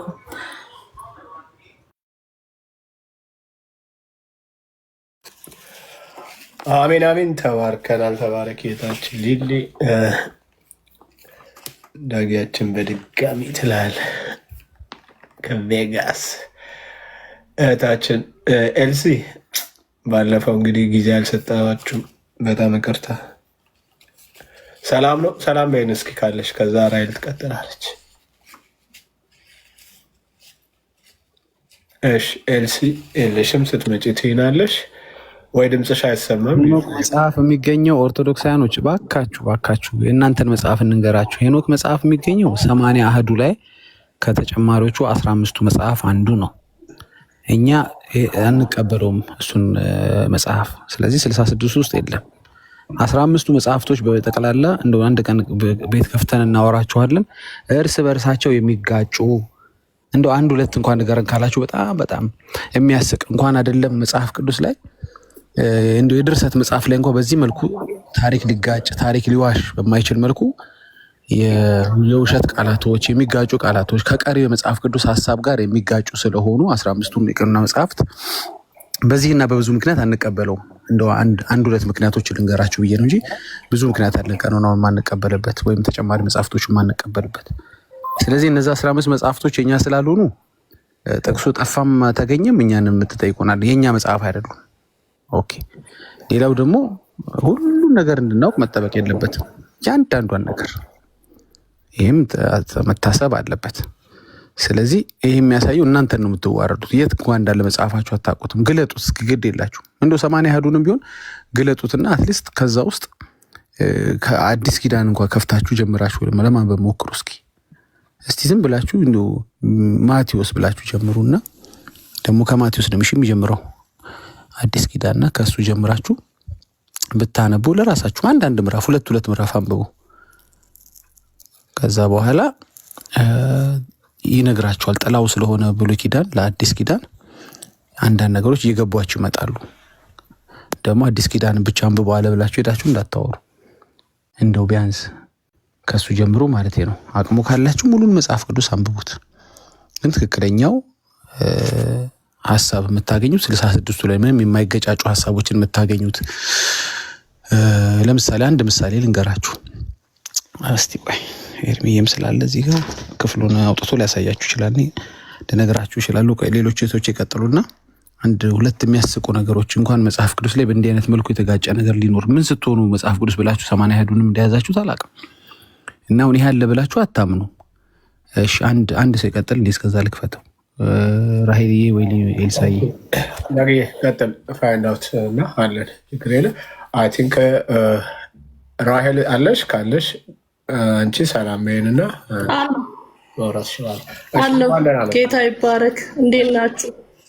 እንኳን ደህና ቆያችሁ። የምወዳችሁ የአባቴ ልጆች 2018 ላይ ምስጋናዬን ያበዛችሁት እናንተ ናችሁ። ስለ እናንተ በጣም እግዚአብሔርን እያመሰገንኩ ነው ያለሁት። ክብሩን እሱ ይውሰድ። ሁላችሁም ሰላምና ጸጋ ይብዛላችሁ። አንድ ነገር ብቻ መናገር የምፈልገው ዮኒ እና ወንድማችን ቤት ተገናኝተው ነበር እና በነበረው ነገር በጣም ተደስቼ ነበር ወደዚህ የመጣሁት። ዳጊ የዋልኩበትን ልዘግብላችሁ ሲል እኔም እያማረኝ ነበር ለመዘገብና አጋጣሚ ግን እሱ ቪዲዮ ላከ። እኔ ዮኒ ከሱ ጋር ባደረገው ንግግር በላይ ዮኒ ከወጣ በኋላ የነበረው ነገር በእውነት ነፍስ አልቀረልኝም። በጣም ተደስቼ ነው የመጣሁትና የዚህ ቤተሰብ የዚህ ቤት ውጤት ነው። በቃ ክብሩን አሁንም ኢየሱስ ይውሰድና እዛ ቦታ ላይ እኔ አውትና የዚህ ቤተሰብ የዚህ ቤት ውጤት ነው። በቃ ክብሩን አሁንም ኢየሱስ ይውሰድና እዛ ቦታ ላይ እኔ እንጃ ተቋቁሞ ቤቱን አለመዝጋቱ እኔ በጣም ነው የከበደኝ። ህዝቡ ሁሉ ነው በቃ የተነሳውና ምንድን ያሉት ያለ ማርያም አማላጅነት ዓለም አትድንም ብለህ አትበል። ከዚህ በኋላ በቃ እናስምልሃለን ነው እናስወግዝሃለን እስከሚሉት ድረስ አንተ አትበቃም፣ ለንግግር አትበቃም፣ እያስበላህን ነው። ቀድቼዋለሁ ቪዲዮውን ከፈለጋችሁ ለአንዳችሁ ልካለውና በተለይ አንድ ሴት በቃ በጣም አድንቂያት ባርኪያት በቃ መርቂያት ነው የወጣሁትና እንዳለ እሷን ተከትለው ህዝቡ ተነሳ። አንደኛ ዮኒ ቤት የሚባል ከነሱ ቤተሰብ አንዱ ቤት እንዳትገባ ቪዲዮውን ቀድቼዋለሁ። ሁለተኛ አንተ በቃ ብቃት የለህም ወይ እውቀት ሊኖር ይችላል ማስረዳት አልቻልክም። ያለ ድንግል ምክንያት ናት እንጂ ያለ ክርስቶስ አማላጅነት ነው ዓለም የማይድነው። ስለዚህ እረፍ በቃ አንተን አንሰማህም፣ አንተን መስማት አንፈልግም። እያስበላችሁን ነው። እነሱ እግዚአብሔር ይባርካቸው መጽሐፍ ቅዱስ እንድንገልጥ አድርገውናል፣ አንብበናል። በቃ እኔ ምን ልበላችሁ የእውነት ነው ምን ልበላችሁ። በቃ እግዚአብሔር ውጤቱን እንደዚህ እያሳየ ነውና በደስታ ሰክሬን የመጣሁት። ግን ከዳጊ ቀጥሎ ቁጥር ጽፌ ለመናገር ፈልጌ ምናልባት የቤቱን ባለቤት ስም መጥራት ሀሜት ሊሆንብኝ ይችላል። በቃ ልተወው ብዬ ዝም አልኩ። አጋጣሚ ግን ዮኒ ቪዲዮ ላከና በጣም የሚገርም ነው እግዚአብሔር እየሰራ ያለው የሰዎችን አመለካከት አይታችኋል። ይቺ ኦሪጂናሏ ያልሆነችው ማርያም አስመሳዩዋ ማርያም በማርያም ቦታ ላይ ሆና የሰዎችን ጉልበት እየበላች ዘመን እየበላች ያለች በእግዚአብሔር እውቀት ላይ ከፍ ብላ ያለች ውሸታሟ ኮፒዋ ሃይ ኮፒዋ ማርያም አማላጅ አይደለችም አሉ ማለት ምን ያህል ለውጥ ነው ወገኖቼ? ምን ያህል ለውጥ ነው? እኔ መቼስ ከኔ ተሻላችሁ ናችሁ ሁላችሁም። እኔ ከሁላችሁም እዚህ ቦታ ላይ አንሳለሁ እና ይገባችኋል። በቃ ከቅዱሳንም ከስዕላት ከገድላት ከታቦታት ከተለያዩ ኮልኮሌዎችና ቅራቅንቦች በላይ ማርያምን ነው በህይወታቸው የሚያገኑት። እኔም እዛ ውስጥ ስለነበርኩኝ ማለት ነው። ምንም ሳናቅ እንደ ባዶ ጀሪካን ነው የምንጮኸው የማርያም ስም ከተነሳ። ግን አሁን ምድር የምትድነው በክርስቶስ አማላጅነት እንጂ በማርያም አይደለም። ያለ ማርያም አማላጅነት ምድር አትድንም አትበሉ። ከዚህ በኋላ እናስምላችኋለን በቄሶች እያሉ ነበርና ቪዲዮ ካስፈለጋችሁ ልክላችኋለሁ። በዚህ አጋጣሚ ዮኒዬን እግዚአብሔር ይባርክህ ማለት ፈልጋለሁ። በሉት ጸጋ ይብዛለት። ደስ ብሎ ተባረኩ፣ ቀጥሉ። እግዚአብሔር በመካከላችን እንዳለ እያሳየ ነው። መንፈስ ቅዱስ ክብሩን እሱ ይውሰድ። ተባረኩ። ተባረኪታችን ኤርሚ ሄኖክ 41 አንድ ላይ ነው ያለው ያ ሐሳብ። እስቲ ኤርሚ የሚሰማኝ ከሆነ ኤኒዌይስ አንዳንድ ክፍሎችን ዝም ብዬ ልጥቀስላችሁ። ሄኖክ 27:15 ላይ ሄኖክ ከተሰወረ በኋላ እየመጣ ያስተምር ነበር ይላቸዋል። እንግዲህ ይሄ ከመጽሐፍ ቅዱስ ሀሳብ ጋር ከቀሪው መጽሐፍ ቅዱስ ሀሳብ ጋር ፍጹም የሚጋጭ ነው። ሄኖክ 33:58 ላይ ሐዋርያት አሕዛብን ያጠፋሉ ይላል። ጀስት ሀሳቡን እየነገርኳቸው ያለሁት። ሶስተኛ መቃብያን ላይ ስትመለከቱ ሰይጣን የወደቀው ለአዳም አልሰግድም ብሎ ነው ይላል። እንግዲህ ያሳያችሁ ለአዳም አልሰግድም ብሎ ነው ሰይጣን የወደቀው ወይ ጌታ ኢየሱስ። እሺ ሶስተኛ መቃብያን 1:15 ላይ እሺ ፒክቸሮቹ አሉኝ ከፈለጋችሁ ለጥፍላችኋለሁ እዚህ ጋር። ሶስተኛ መቃብያን 4:10 ላይ እግዚአብሔር አዳምን ከምድር አፈር በማምጣት እሳትና ውሃ በመጨመር ምናምን ፈጠረው ይላል። እሳት ውሃ ምናምን አየር ይላል። እንዲያውም ቆይ ክፍሉ መጽሐፍ ቅዱሱ ተከፍቶ ቢነበብ ወይ እዚህ ጋር ለጥፍላችኋለሁ። ይሄ በጣም በታለ የሚያስቀኝ ፓርቲኛው ነው። ሶስተኛ መቃብያን 4:10 በጣም ነው የሚያስቀው። ከምንድነው ከውሃ ከእንጨት ከምንድነው የሚለው? ቆይ አንድ ለምን አልለጥፈውም? አንዴ ኤርቢዬ እስኪመጣ ይቅርታ፣ በትልቁ አድርገኝና ቢኒ ይቻላል። ቢኒ አድርገኝ። ይሄ ፓርት በተለይ ያስቀኛል። እንግዲህ እንደምታውቁት ዘፍጥረት 2:7 ላይ እግዚአብሔር አምላክ ሰውን ከምድር አፈር አበጀው ነው የሚለው። በአፍንጫውም ሕይወት እስትንፋስ እፍ አለበት፣ ሰውም ሕያው ነፍስ ያለው ሆነ ይላል። ከዛ ዞር ብሎ ሶስተኛ መቃብያን ላይ ደግሞ እግዚአብሔር ከምድር አፈር በማምጣት እሳት ውሃ ምናምን ጨመረበት ምናምን ይሏቸዋል። እና እንዴ መጽሐፍ ቅዱስ በዚህ መልኩ ሊጣል አይችልም። ለዚህ ነው አንዱን ሄኖክን የማንቀበልበት ምክንያት አንዱ ይሄ ነው። ቆይ እንትን ፍላችሁና እኔው እስኪ ቆይ ቲንክ ስክሪንሾት አለኝ ወይም ቀጥታ ኤርሚ ጋር ባይብሉ ስላለ ከፍተን እናየዋለን።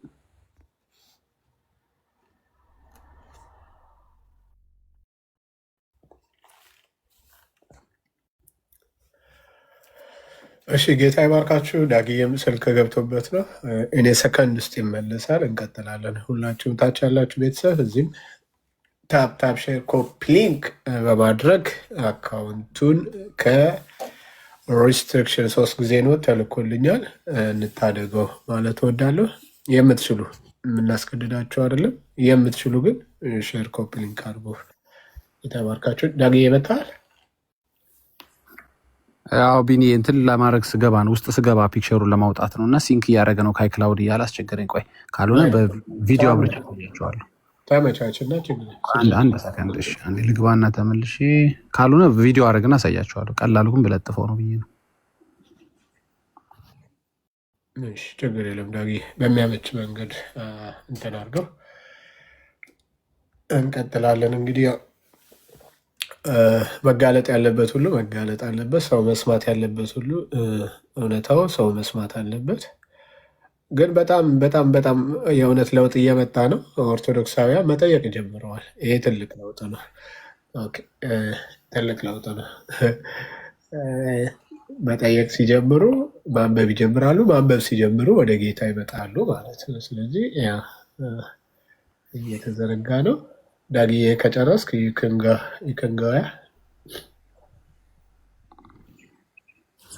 ቪዲዮ ላረገው ነው አልወጣልህ ስላለኝ ቪዲዮ ላሳያችሁ። ኦኬ እስኪ እናንብበው። መቃብያን ይነበባል። እስቲ እሺ እንደዚህ ላድርገው። በቅዱሳት እጆቹ ከምድር መሬትን ወሰደ። መሬትን ነው እንዴ ደግሞ የወሰደው? አፈርን ነው። እሺ መሬትን ወሰደ፣ ውሃንና እሳትን ነፋስንም ጨመረ፣ አዳምንም በመልክና በምሳሌው ፈጠረው ይላቸዋል። ከዚህ ሁሉ የተፈጠራችሁ እንግዲህ ከስር 99 ጻፉ። እኛ ይሄ ሁሉ ከዚህ ሁሉ አይደለም የተሰራ ነው። ከምድር መሬት ወሰደ። መሬት ነው እንደ ወሰደው። እሺ ውሃ እሺ ወይ አፈር እናርግለት እስኪ ያኛውና ብለን እንረዳቸው። እሺ አፈር፣ ውሃ፣ እሳት፣ ነፋስ። አንተዬ እንዳለ መንደዳችን ራሱስ እንደነሱ ቢሆን አሁን ይሄ ፍጹም ይሄ መቃብያን ሶስተኛ መቃብያን ኮምፕሊትሊ ከዘፍጥረት 2 ጋር ይጋጫል። ሰው ከዚህ ሁሉ ነው የተፈጠረው። እሺ ሌላ ደግሞ አንድ ላሳያችሁ። ብዙ ጊዜ ብዙ ልዩነቶች ያሳይተናቸዋል ማለት አግኝቼዋለሁኝ። በጣም ይቅርታ። እሺ እንግዲህ እኔ አንዴ ትልቁ ላይ አድርገኝ። አንዴ ሳነብ መጽሐፍቶች አሁን 6 እና 7 መጽሐፍት በአንዴ ነው የምጀምረው እና ዝም ብዬ አንዱ ላይ ብቻ ችክል አድርገህ እንትን እንዳይነት ታሪኩ በጣም ረጅም ነው ይዘበራረቃል እና በጣም ይቅርታ ሄኖክ ላይ ብዬ ስላልኳቸው በጣም ይቅርታ። ሄኖክ ላይ እዚህ ጋር የሄኖክ መጽሐፍ ላይ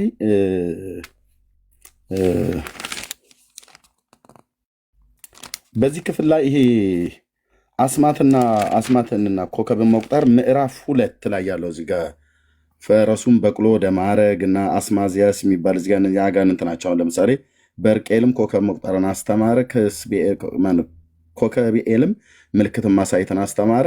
ከዚህ ታሪክ ጋር ነበር ያለ ይመስለኝና ሄኖክ ስላልኳችሁ በጣም ይቅርታ። ታዲያ የት ነው ያለው ቅድም ያልከው ብላችሁ ካላችሁኝ ያለው ዕዝራ ሱቱኤል ላይ ነው። እኔ ነኝ የተሳሳትኩት ስነግራችሁ ማለት ነው። ሄኖክ ወይ ኩፋሌ ያልኩት ይሄ ነው አሁን የተሳሳትኩት ማለት ነው። ኤርሚ ሱቱኤልም እኮ 80 አሐዱ ላይ ነው ያለው አይደል? አዎ 80 አሐዱ ዕዝራ ሱቱኤል ላይ አይደለም። ይሄው የኛ መጽሐፍ አይደለም። ይሄው እዚህ ጋር እንደዚህ እንዲስከፍት ይሄው ተጨማሪ ዲትሮካኖኒካል ይሄው ተጨማሪው ላይ ማለት ነው። የኛ ከዚህ ወደዛ ያለውና አዲስ ኪዳን ላይ ያለው ነው። ይሄ ዲትሮካኖኒካል የብሉይ ኪዳን ላይ ነው ተጨማሪው። ዕዝራ ሱቱኤል ይሄው ምዕራፍ 2 ኦኬ ምዕራፍ 3 ቁጥር ከአንድ ጀምሮ ላምብ ምልክቱ እንሆ እንዲህ ያለ ወራት ይመጣል። በዚህን ዓለም የሚኖሩት ሰዎች ታላቅ ድንጋጤ ይይዛቸዋል። ምግባር ትሩፋት የሚሰራባት ሀገር ትሰወራለች፣ ሃይማኖት የሚጸናባት ሀገር ትጠፋለች።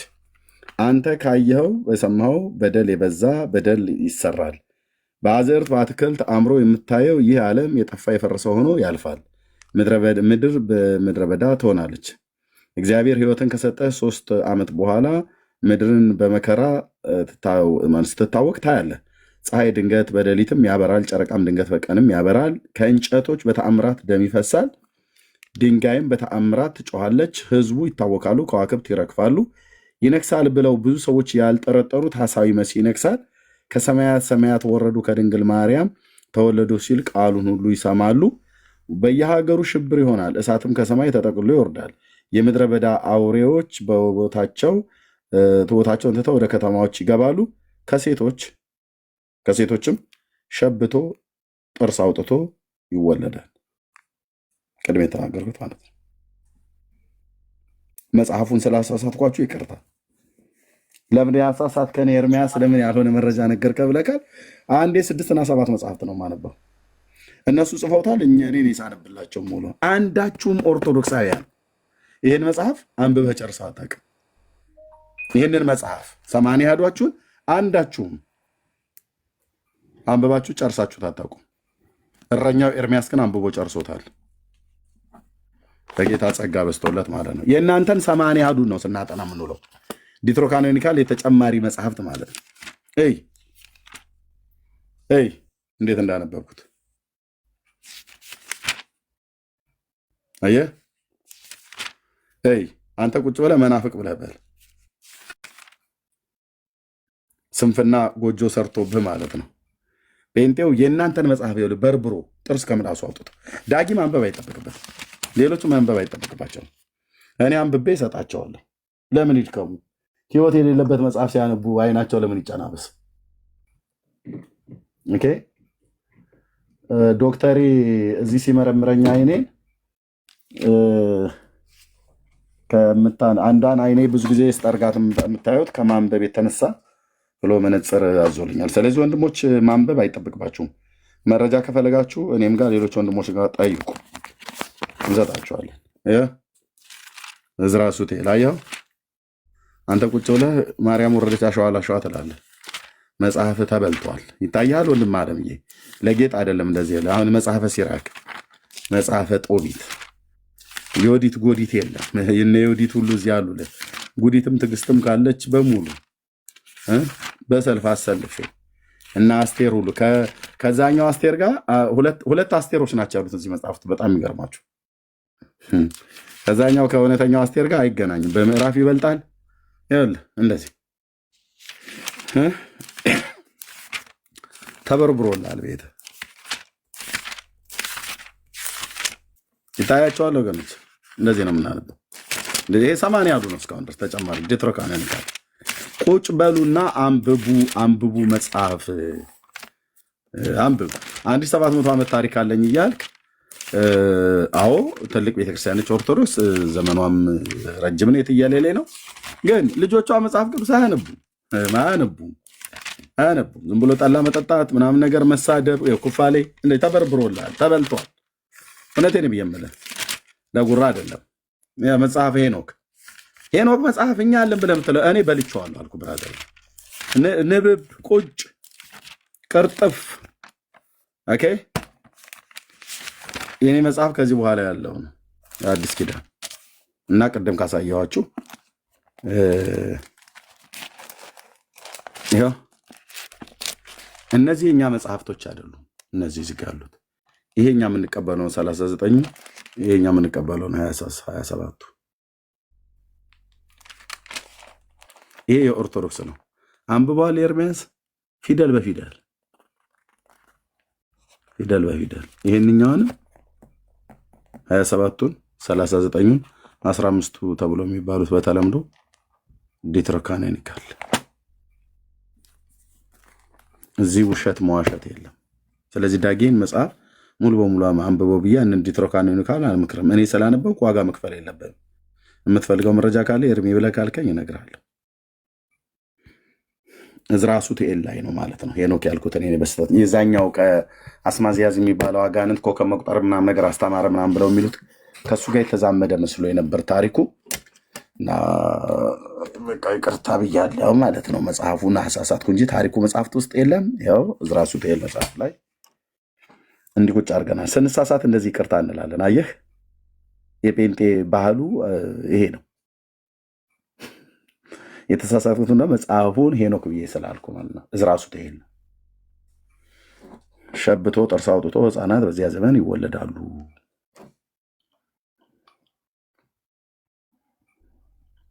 ይተርጉሙልን፣ ይፍቱልን። የሞተ መፍታት ብቻ ሳይሆን ቃሉንም ይፍቱ። ማን የሞተ ለመፍታት እንፈታለን ብሎ ከማለትም ቃሉንም ይፍቱ እና ብዙ ነገር ነው የሚሰማው ለማለት ነው። ተባረኩ።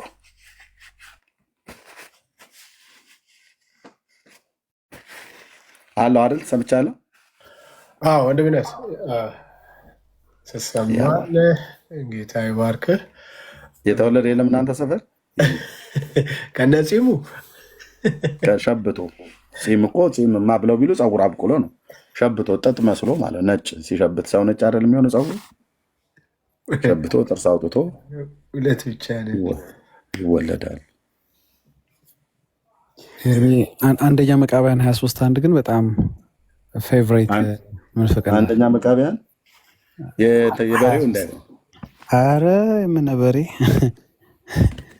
የበርበሬው አንደኛ መቃብያን 23:1 የአቤልና የቃየል ማለት የመጨረሻ በቃ መጽሐፍ ቅዱስ ላይ ማን ነው እንዲህ አይነት ተረት የጻፈው? ይሄን መጽሐፍ ቅዱስ ብለው እንዴት እንደያዙ ተላቅሞ ኦርቶዶክስ የአቤልና የቃየል የሃይስኩል ታሪክ እንዴት አንድ ሰው ወስዶ መጽሐፍ ቅዱስ ላይ ሲጽፍ ዝም ብለው ያዩታል? እንዴት አንድ ኦርቶዶክሳዊ እንዴት መጽሐፍ ቅዱስ ላይ እንዲህ አይነት የሆኑ ሁለት ጎረምሶች ሊያረጉት የሚችሉትን ታሪክ አምጥቶ ማን ነው መጽሐፍ ቅዱስ ላይ ጻፈው? ደርድሬ እንዴት እንደጻፍኩት የውሱን ክፍል ሳጠ ነው። አንደኛ መቃብያን 23 አንተ ያልከው ማለት ነው። አንደኛ መቃብያን ይሁን እንደ ምናልባት ኤርሚ ይሄ መጽሐፍ በጣም መቃብያን ቀዳማዊ ልክ ብዙ ስህተት ስላለበት መቃሚያን እንዳይሆን መቃብያን ሳይሆን ማለት ስህተቱ በዛ እዚህ በተለይ መቃብያን ላይ እስቲ ቀጥልሽ እየቃሙ የጻፉት ነው እንጂ መቼም በጤነኛ ምሮ አይሆንም። ባይብል ብሎ የሚይዝ ግን አለ አይደል ኤርሚ? እውነት ግን እነዚህን 15 ተጨማሪ መጽሐፍቶች እኮ ባይብል ብሎ የሚይዝ ሰው በጣም የሚገርመኝ። እኔ በጣም ነው የሚገርመኝ ጌታ እንዴ። ኦኬ እዚህ ጋር ምን እንደሚል ይዩትና ቀጥታውን ይሄ ቃል ከማን ጋር እንደሚጋጭ ላሳያችሁ ወገኖች። ዳጌ ጥሩ ሀሳብ ነው ያነሳው። እንደው ቢያንስ ችን ተናግሬ የመኝታ ሰዓቴ ስለደረሰ ተኛለሁ፣ ተሸኙኛላችሁ። አንደኛ መቃብያን ቀዳማዊ ማለት ነው ምዕራፍ 23 ቁጥር 1 ዳጊ ያሆን ያለው ማለት ነው። ወንድሙ የሚወደው መስሎት በየዋህነት የተከተለው ወንድሙን በገደለው በቃየል ስርዓት ጸንታ አትኑር። እርሱ በሴት ቀንቶ ወንድሙን ገደለው። በምን ቀንቶ? በሴት ነው የተጣሉት ትላለች ኦርቶዶክስ። መጽሐፈ ኩፋሌ መጽሐፍ ምዕራፍ 19 ቁጥር 2 ላይ ምን ይላል? ኩፋሌ 19 2 ላይ እንዴት እንዳጠናውልህ እግረ መንገድን እንድታይ ብዬ ነው። ማለት ጉራን አቸርችርብን ብላችሁ እንዳትሉ። 19 በሰማንያ አሐዱ እኮ ጉራ ይፈቀዳል። በባይብል ነው የማይፈቀደው። እሱ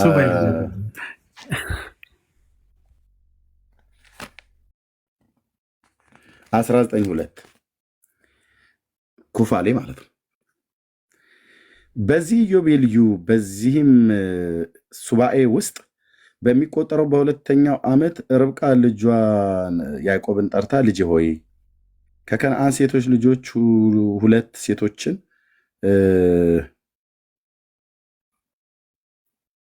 ኖ የትኛው ነው? ኩፋሌ ላይ ነው። ኩፋሌ 5:9 አይደል ኤርምዬ? ኖ 5:9ም አለ። ቆይ ግን 19:2 ነው። ኦኬ 19:2ን ከምን ጋር አገናኝቼ ነው የጻፍኩትኝ? ልጄ ሆይ እኔ እጅግ እወዳለሁ፣ ልቦናዬ ይወድሃል፣ በመዓልትና በሌሊትም የሚጠብቀ ቸርነቴና በማኅፀኔ ሁልጊዜ ይመርቅሃል ብሎ የሚለውን ነው ከእሱ ጋር ያገናኘሁት። እዚህ ጋር ምን ይላል? ኩፋሌ 5:9 ላይ ከዚህ ከማኅፀኑ ጋር ያገናኘሁት ከምዕራፍ 19 ቁጥር 2 ላይ ያለ ምዕራፍ 5 ቁጥር 2 ላይ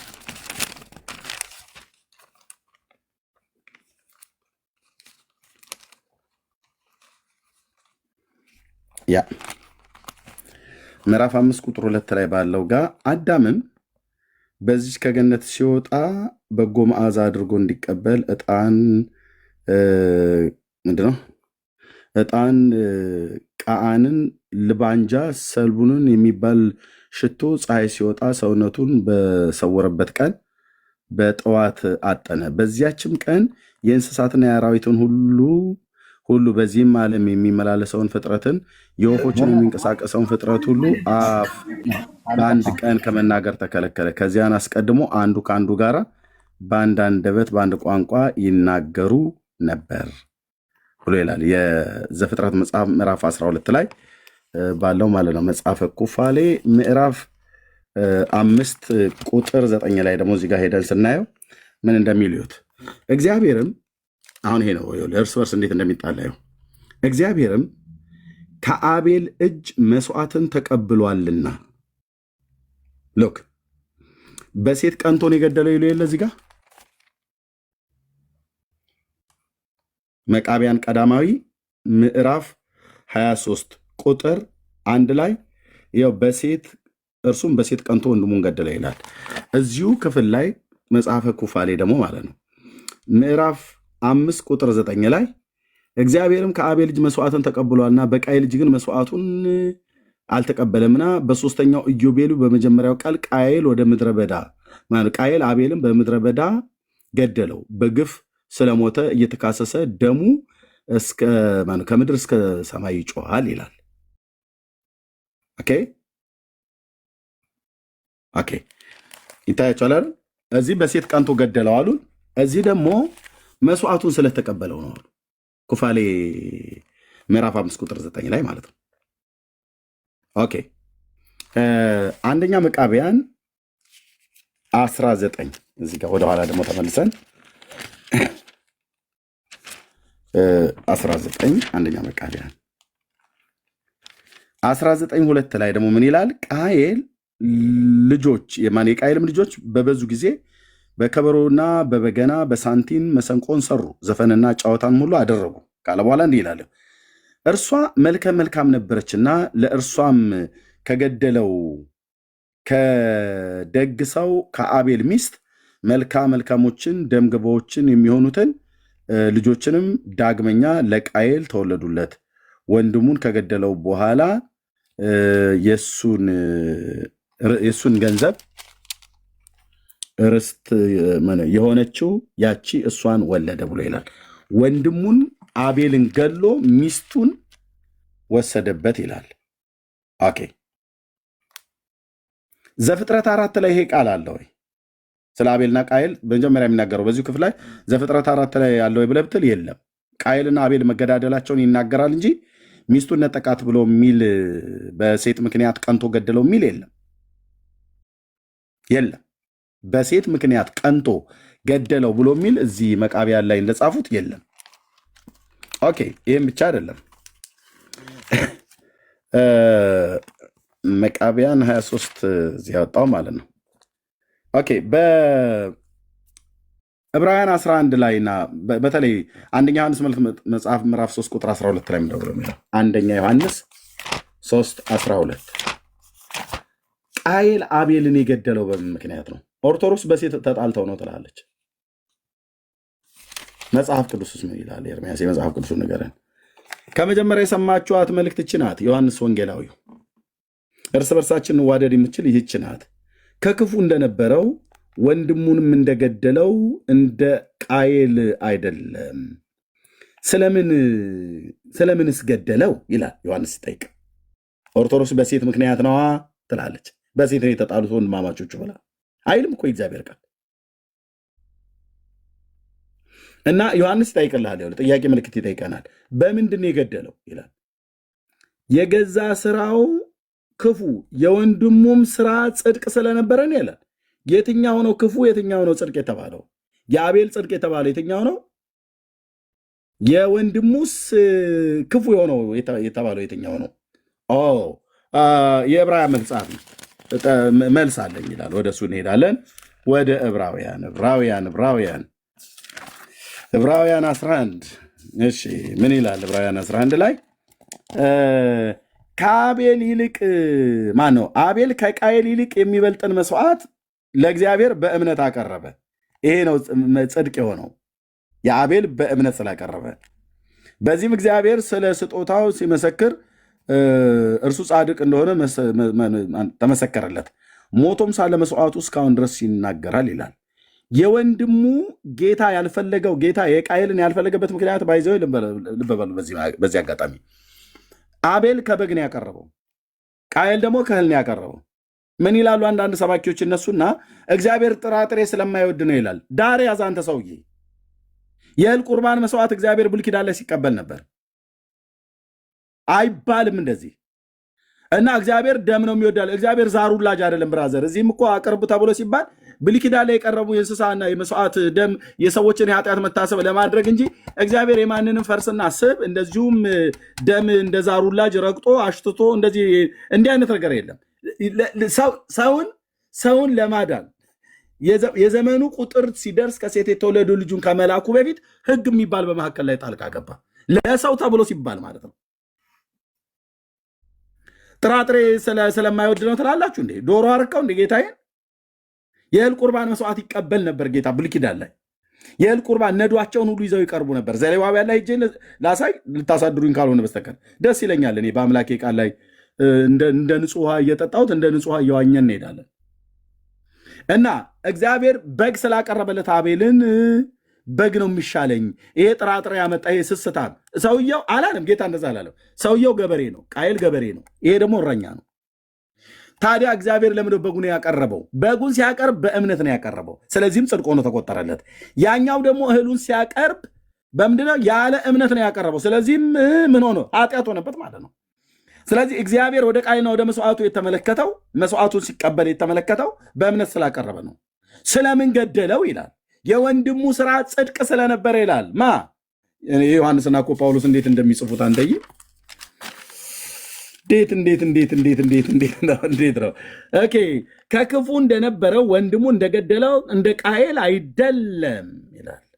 ስለምንስ ገደለው? ጥያቄ ምልክት አለው። በሴት ምክንያት ነው ትላለች ኦርቶዶክስ መካከል ላይ ገብታ።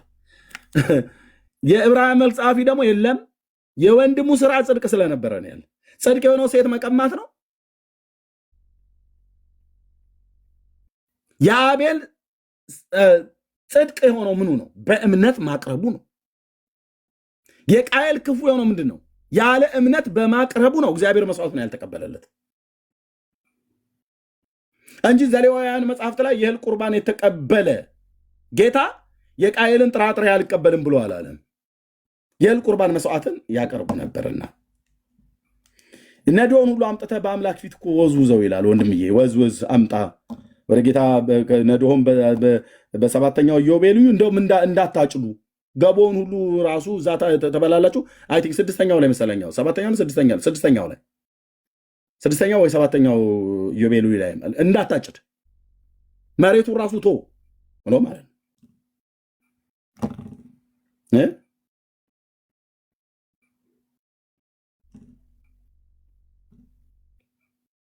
እና ጥራጥሬ አይቀበልም ጌታ ብለው ይላሉ።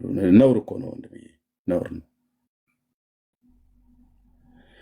ኦኬ እንጎ አለ እንሂድ ማለት ነው። ዘሌዋውያን መጽሐፍ ጌታ የኢየሱስ ስም ይባረክ። የኔ አባት ከበኩራቱም የእህል ቁርባን ለእግዚአብሔር ብታቀርብ፣ ስለዚህ ቁርባን በእሳት የተጠበሰና የተፈተገ የእህል እሸት ታቀርባለህ። እንዴ ቃየል መጣ እንደዚህ ተልቁ ላይ አድርገኝ እንትን ክፉ አታናግረኝ ወንድምነት። በሕግ አምላክ መልሰኝ ወደ ትልቁ አለሁ ወይስ እንዴት ነው ነገሩ ወገኖች? ያለ እንዴ አለኝ። እሺ ልታስፈራራኝ ነው እንዴ? በየማዕከሉም ታስፈራራኝ ቀየረ። አይ እኔ አይደለሁም ግን እኔ አይደለሁም። ሰው ሲገባ ነው። ማን ያስገባ አላወኩም። እኔን ያስገባሽ። ስለ ቃየል ሲወራ አሁን ትልቁ ላይ ማድረጋችሁ ምንድን ነው? እሺ ያው ከበኩራቱም የእህል ቁርባን ለእግዚአብሔር ብታቀርብ፣ ስለዚህ ቁርባን በእሳት የተጠበሰና የተፈተገ የእህል እሸት ታቀርባለህ። የእህል እሸት ይቀበል ነበር ጌታ። አየህ፣ ከአዝመራቸው የሚያጭዱትን ይቀበል ነበር ጌታ። ጥራጥሬ ስለማይወድ ነው ብላችሁ የምትሉ አንዳንድ ሰዎች ሲናገሩ፣ የሆነ ቦታ ላይ አንዱ ሲናገር ሰማሁትና ሳያቸው ትንሽ መንፈስ እየተበሳጨ እና ግን እንዳልገባ ዝም ብሎ እነሱን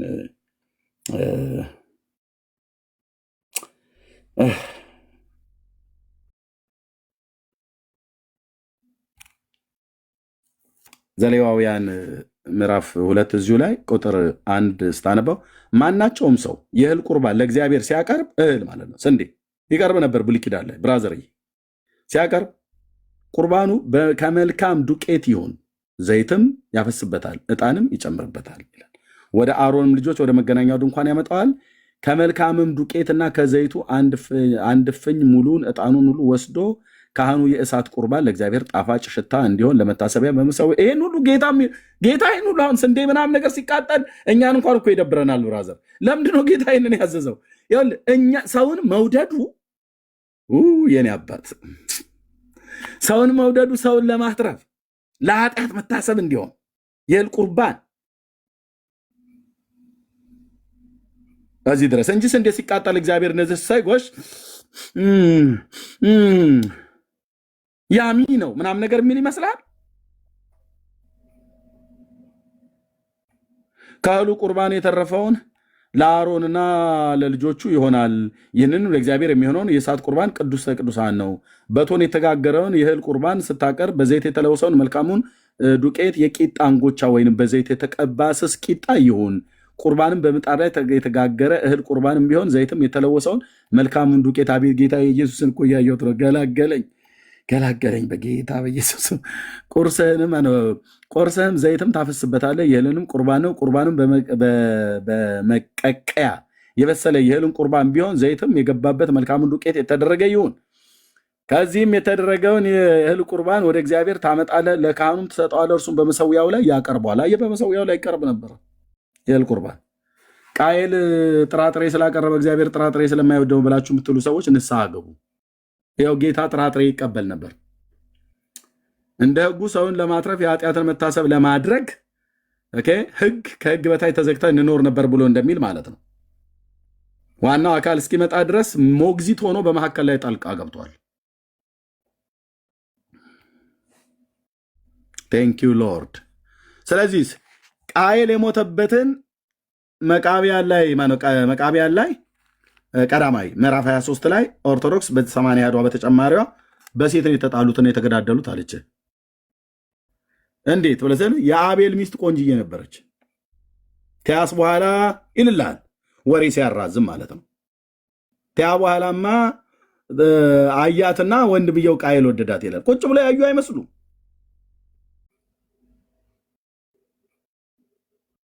ዘፍጥረት 4 ላይ ዋናው በኩረ ጽሑፍ ያለው እዛ ነው። አይናገርም እንደዚህ ሴት ቀንቶ ሚስቱ ማነች የወንዱ ሚስት ቆንጆ ነበረችና ከክጃሎት ከጅሎ አይልም እኮ አይልም ማለት እኮ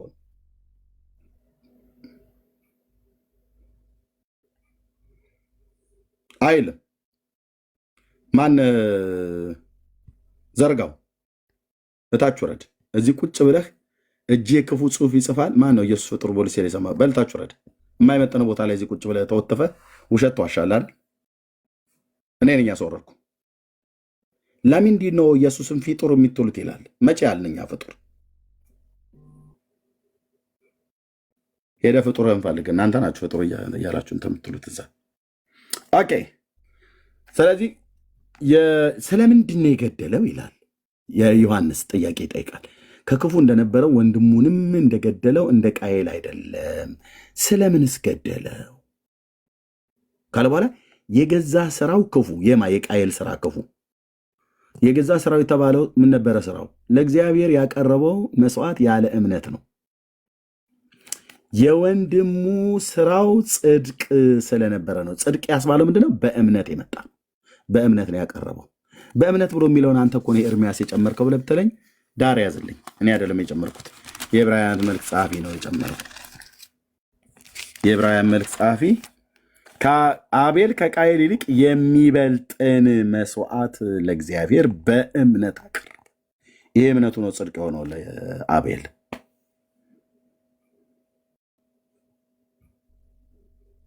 ግልጽ አይደለም እንዴ? ይመሐረነ ወይ ሳለነ ወይ ቀበነ ማለት አይደለም። አየህ፣ በሴት ቀንቶ ተደባደቡ እያልክ አትበል፣ ተገዳደሉ አትበሉ።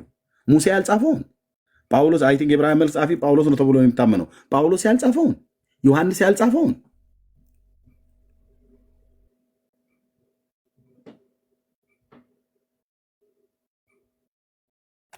ስለዚህ በሴት ቀንተው ተገዳደሉ ተብሎ ሲባል አንደኛ ዮሐንስ መልእክት መጽሐፍ ምዕራፍ 3 ቁጥር 12 አውጡላቸው። ዕብራውያን 11 ቁጥር 4 ነው አውጡላቸው። በእነሱ ራሱ እዛው ምዕራፍ 19 ላይ አይ ቲንክ ምዕራፍ 19 ቁጥር ማነው ምዕራፍ ቆይ እንዳልሳሳት እዛው ራሱ የተገዳደሉበትን ሲናገር ምንድነው ብሎ ያለው? ኦኬ የተገዳደሉበትን ሲናገር ቀዳማዊ መቃብያን ምዕራፍ 23 ምዕራፍ 5 ቁጥር 9 አውጡላቸው።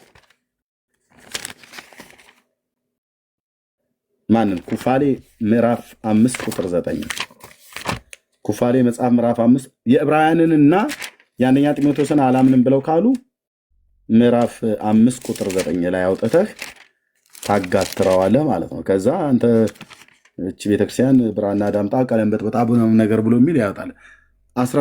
ምዕራፍ 5 ኩፋሌ ቁጥር 9 ላይ ሄደህ የዕብራውያን 11 ቁጥር 4ን የአንደኛ ዮሐንስ መልእክት መጽሐፍ ምዕራፍ 3 ቁጥር 12ን ከዘፍጥረት መጽሐፍ ምዕራፍ 4 ጋር ገናኝተህ ከመቃብያን አንደኛ መቃብያን በእነሱ ማለት ነው ምዕራፍ 23 ጋር ገናኝተህ በኩፋሌ መጽሐፍ ምዕራፍ 5 ቁጥር 9 ላይ አናቱን ስትለው ከዛ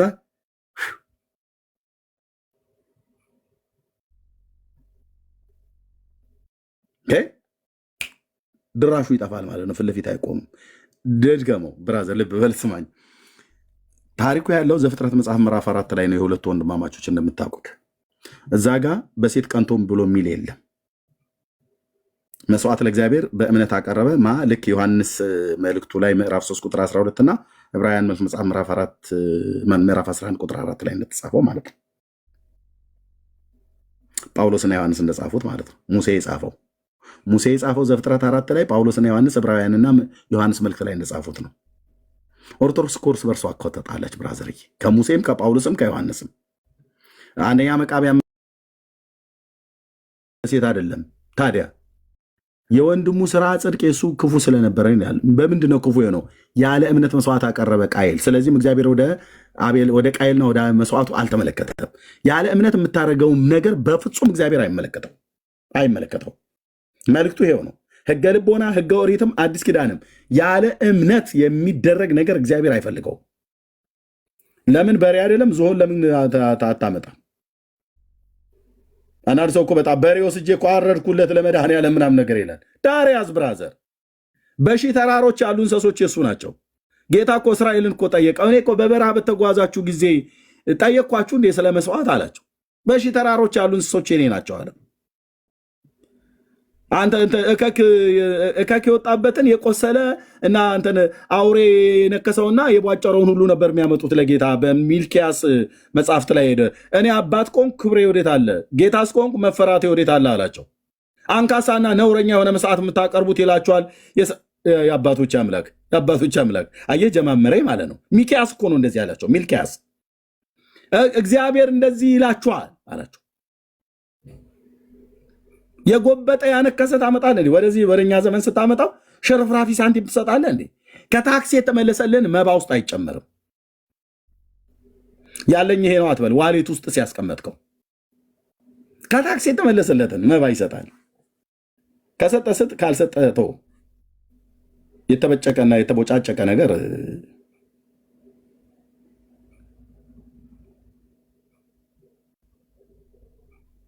ለቤተክርስቲያን ስጦታ ስትሰጡ ለእግዚአብሔር እንደምንሰጥ ካመንክ ለእግዚአብሔር ከታክሲ የተረፈ ይሰጣል። ወንድሜ ጌታ ኢየሱስ ሆይ እኔንም ማረኝ፣ ባለማወቅ ወራት ስላደረግኩት ማለት ነው።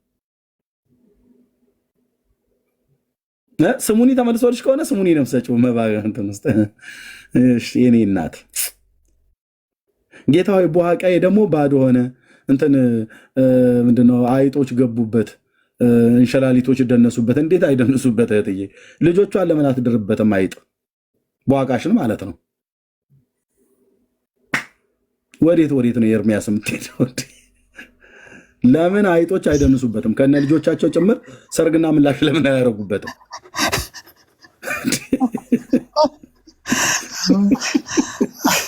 ልጆች ለምን አደርጉበትም? አይነት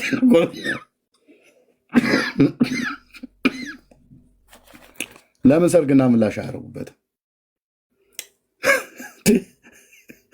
ለጌታ ከታክሲ የተረፈ ለቸርች ተብሎ ሲባል መባቃ ሲዞር ከ4 ኪሎ ፒያሳ የመጣችበትን ከዛ የተመለሰላታለ ወይ የተመለሰለታለ በሚስጥር ኪስ የያዛት 2 ዶልቼ ማለት ነው ያወጣና ጌታ እንግዲህ ያቺ ድሃ መበለት ያላትን አይደል የሰጠች አንተ ያቺ ነች እንዳለችህ።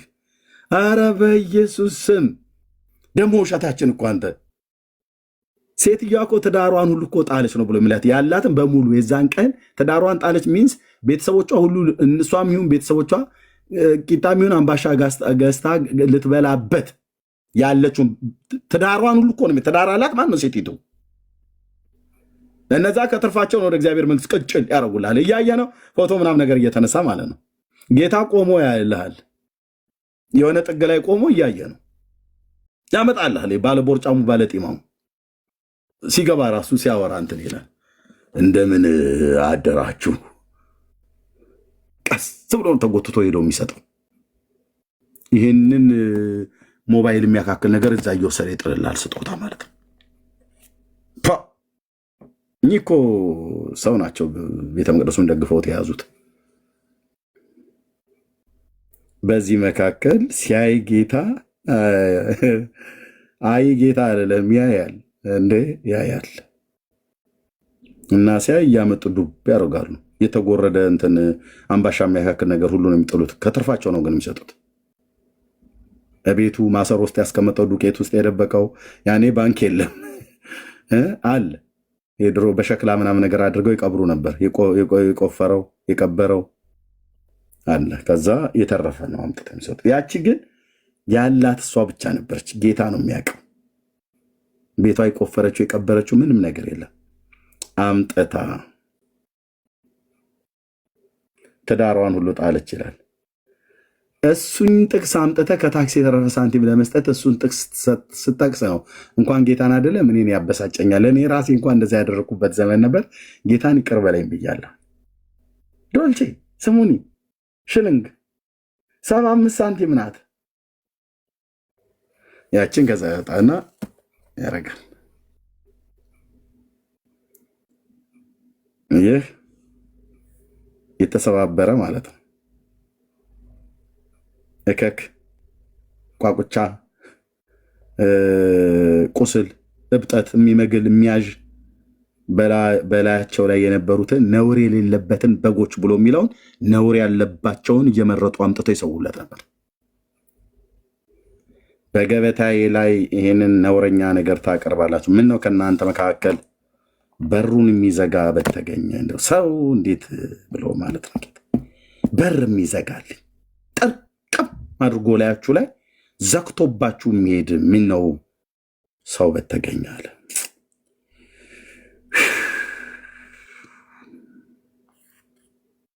አቤቱ ጌታዬ፣ አቤቱ ጌታዬ፣ አቤቱ ጌታዬ።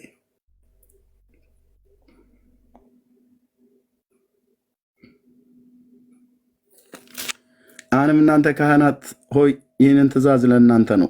ለስሜ ክብር ባትሰጡ ትሰጡ ዘንድ ባትሰሙ በልባችሁ ባታደርጉት ይላል የሰራዊት ጌታ እግዚአብሔር፣ እርግማን እሰድባችኋለሁ። ያኔ እንትን አይጥ ገባብኝ ገበሎ ሸናብኝ የሚባል ነገር የለም። በረከታችሁን እረግማታለሁ። አሁንም በልባችሁ አላደረጋችሁትምና እኔ ረግሜያታለሁ። አቤቱ ጌታ እነሆ ክንዳችሁን ገሥጻለሁ፣ የመስዋዕታችሁንም ፋንድያ በኢየሱስ ክርስቶስ። መስዋዕት እኮ ነው፣ በግ እኮ ነው ያመጡት። ጌታ ሆይ እንዴ በግ እኮ ነው። ምንም ቢሆን ቁስል እንኳን ቢኖርበትም በግ ነው። ፋንድያ ነው። ፋንድያ ደግሞ ሰደበን ፋንድያ ብላችሁ በሉ። የእግዚአብሔር ቃል ለስድብ ከሆነብህ በለው ብራዘርዬ፣ ደስም አያሰኛቸውም ብሏል ስሙን የያዝኩት ነቢይ።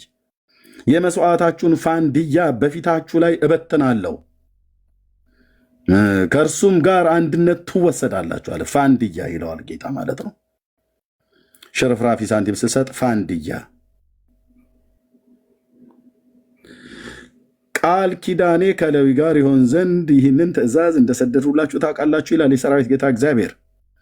ቃል ኪዳኔ ከእሱ ጋር የሕይወትና የሰላም ቃል ኪዳን ነበር። ይፈራም ዘንድ ከእርሱ ሰጠሁት፣ እርሱም ፈራኝ። በስሜም የተነሳ ደነገጠ።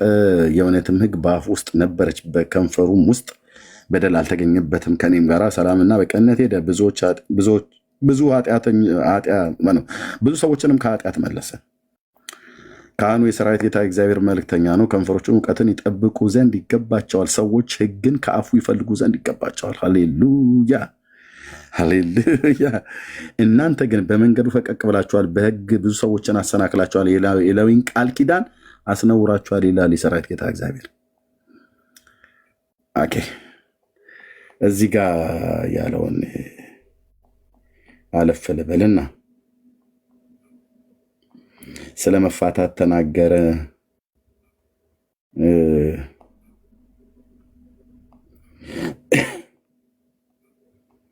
እዚህ ጋር አለ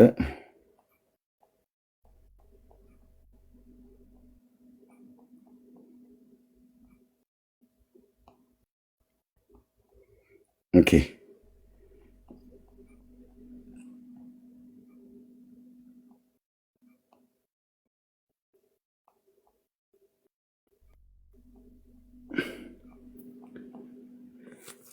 እዚህ ምዕራፍ 1 ላይ ማለት ነው ቁጥር 6 እናንተ ስሜን የምታውቃሉ ካህናት ሆይ አባት ባሪያ ማነው ልጅ አባቱን ባሪያም ጌታውን ያከብራል። እኔስ አባት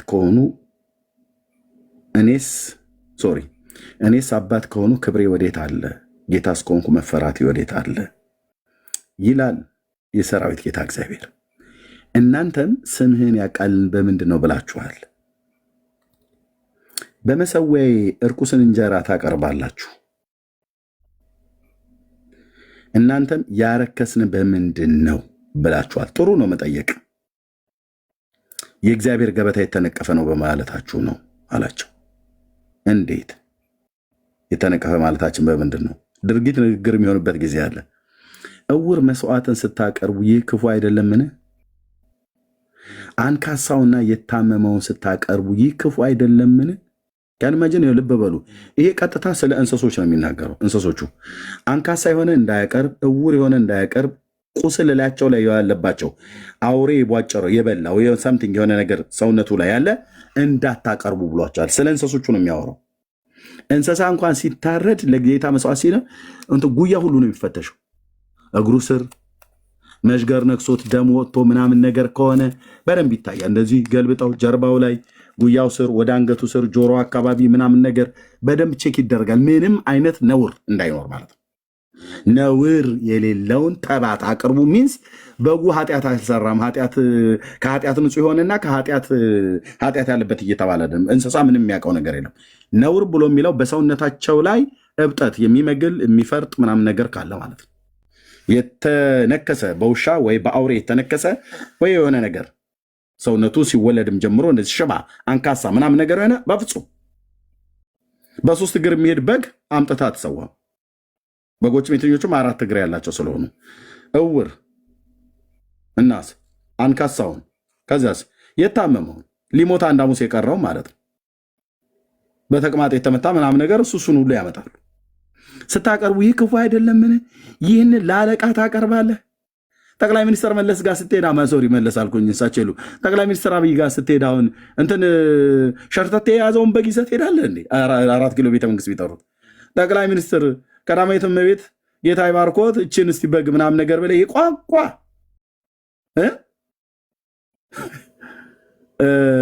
ኮማንዶቹ ራሱ አጣመው ይጠልኋል።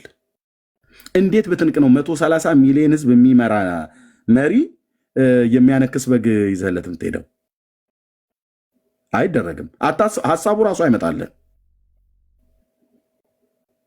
እና ጌታ የሚለው ይህንን ለአለቃ አቅርብ፣ በውኑ በአንተ ደስ ይለዋል ወይስ ፊትህን ይቀበላልን? ይላል የሰራዊት ጌታ እግዚአብሔር። ይሄ ለእኔ የምትሰጡኝን እናንተ ወስዳችሁ ለባለ አባቶቻችሁ አለቃ ብላችሁ ለምትሏቸው ሀብታሞች፣ ባለስልጣን ለምትሏቸው እናንተ ወስዳችሁ ብትሰጡ የእናንተን ፊት ይቀበላሉ? ሞገስ ይሆንላል በእነሱ ፊት? አይሆንልም ነው። አቤቱ ጌታ ለምን እንደዚህ የገባሁትኝ? ስለ አቤል ነው። መስዋዕት እያወራን እያለ አቤል በእምነት መስዋዕትን አቀረበ።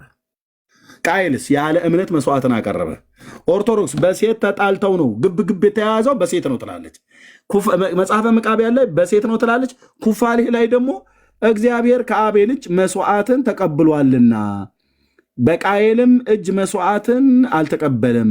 በሶስተኛው ኢዮቤልዩ መጀመሪያ ቃየል አቤልን በምድረ በዳ ገደለው፣ በግፍም ሞተ። በቃ የተጣሉበት ምክንያት ምንድን ነው? እግዚአብሔር የቃየልን መስዋዕት አልተቀበለም። ለምን? ያለ እምነት ስላቀረበ። እግዚአብሔር የአቤልን መስዋዕት ተቀበለ። ለምን? በእምነት ስላቀረበ። ይህንን ማን የተናገረው? ኤርሚያስ ወይስ ጴንጤዎቹ? አይደለን። ማን የተናገረው? ታላቁ ነቢይ ሙሴና ዮሐንስ፣ የዕብራውያን መጽሐፊ ቅዱስ ጳውሎስ ተረባርበው በመንፈስ ቅዱስ የጻፉት በሴት ቀንቶ ሳይሆን በእምነት የቀረበና ያለ እምነት የቀረበ መስዋዕት ስለሆነ ነው።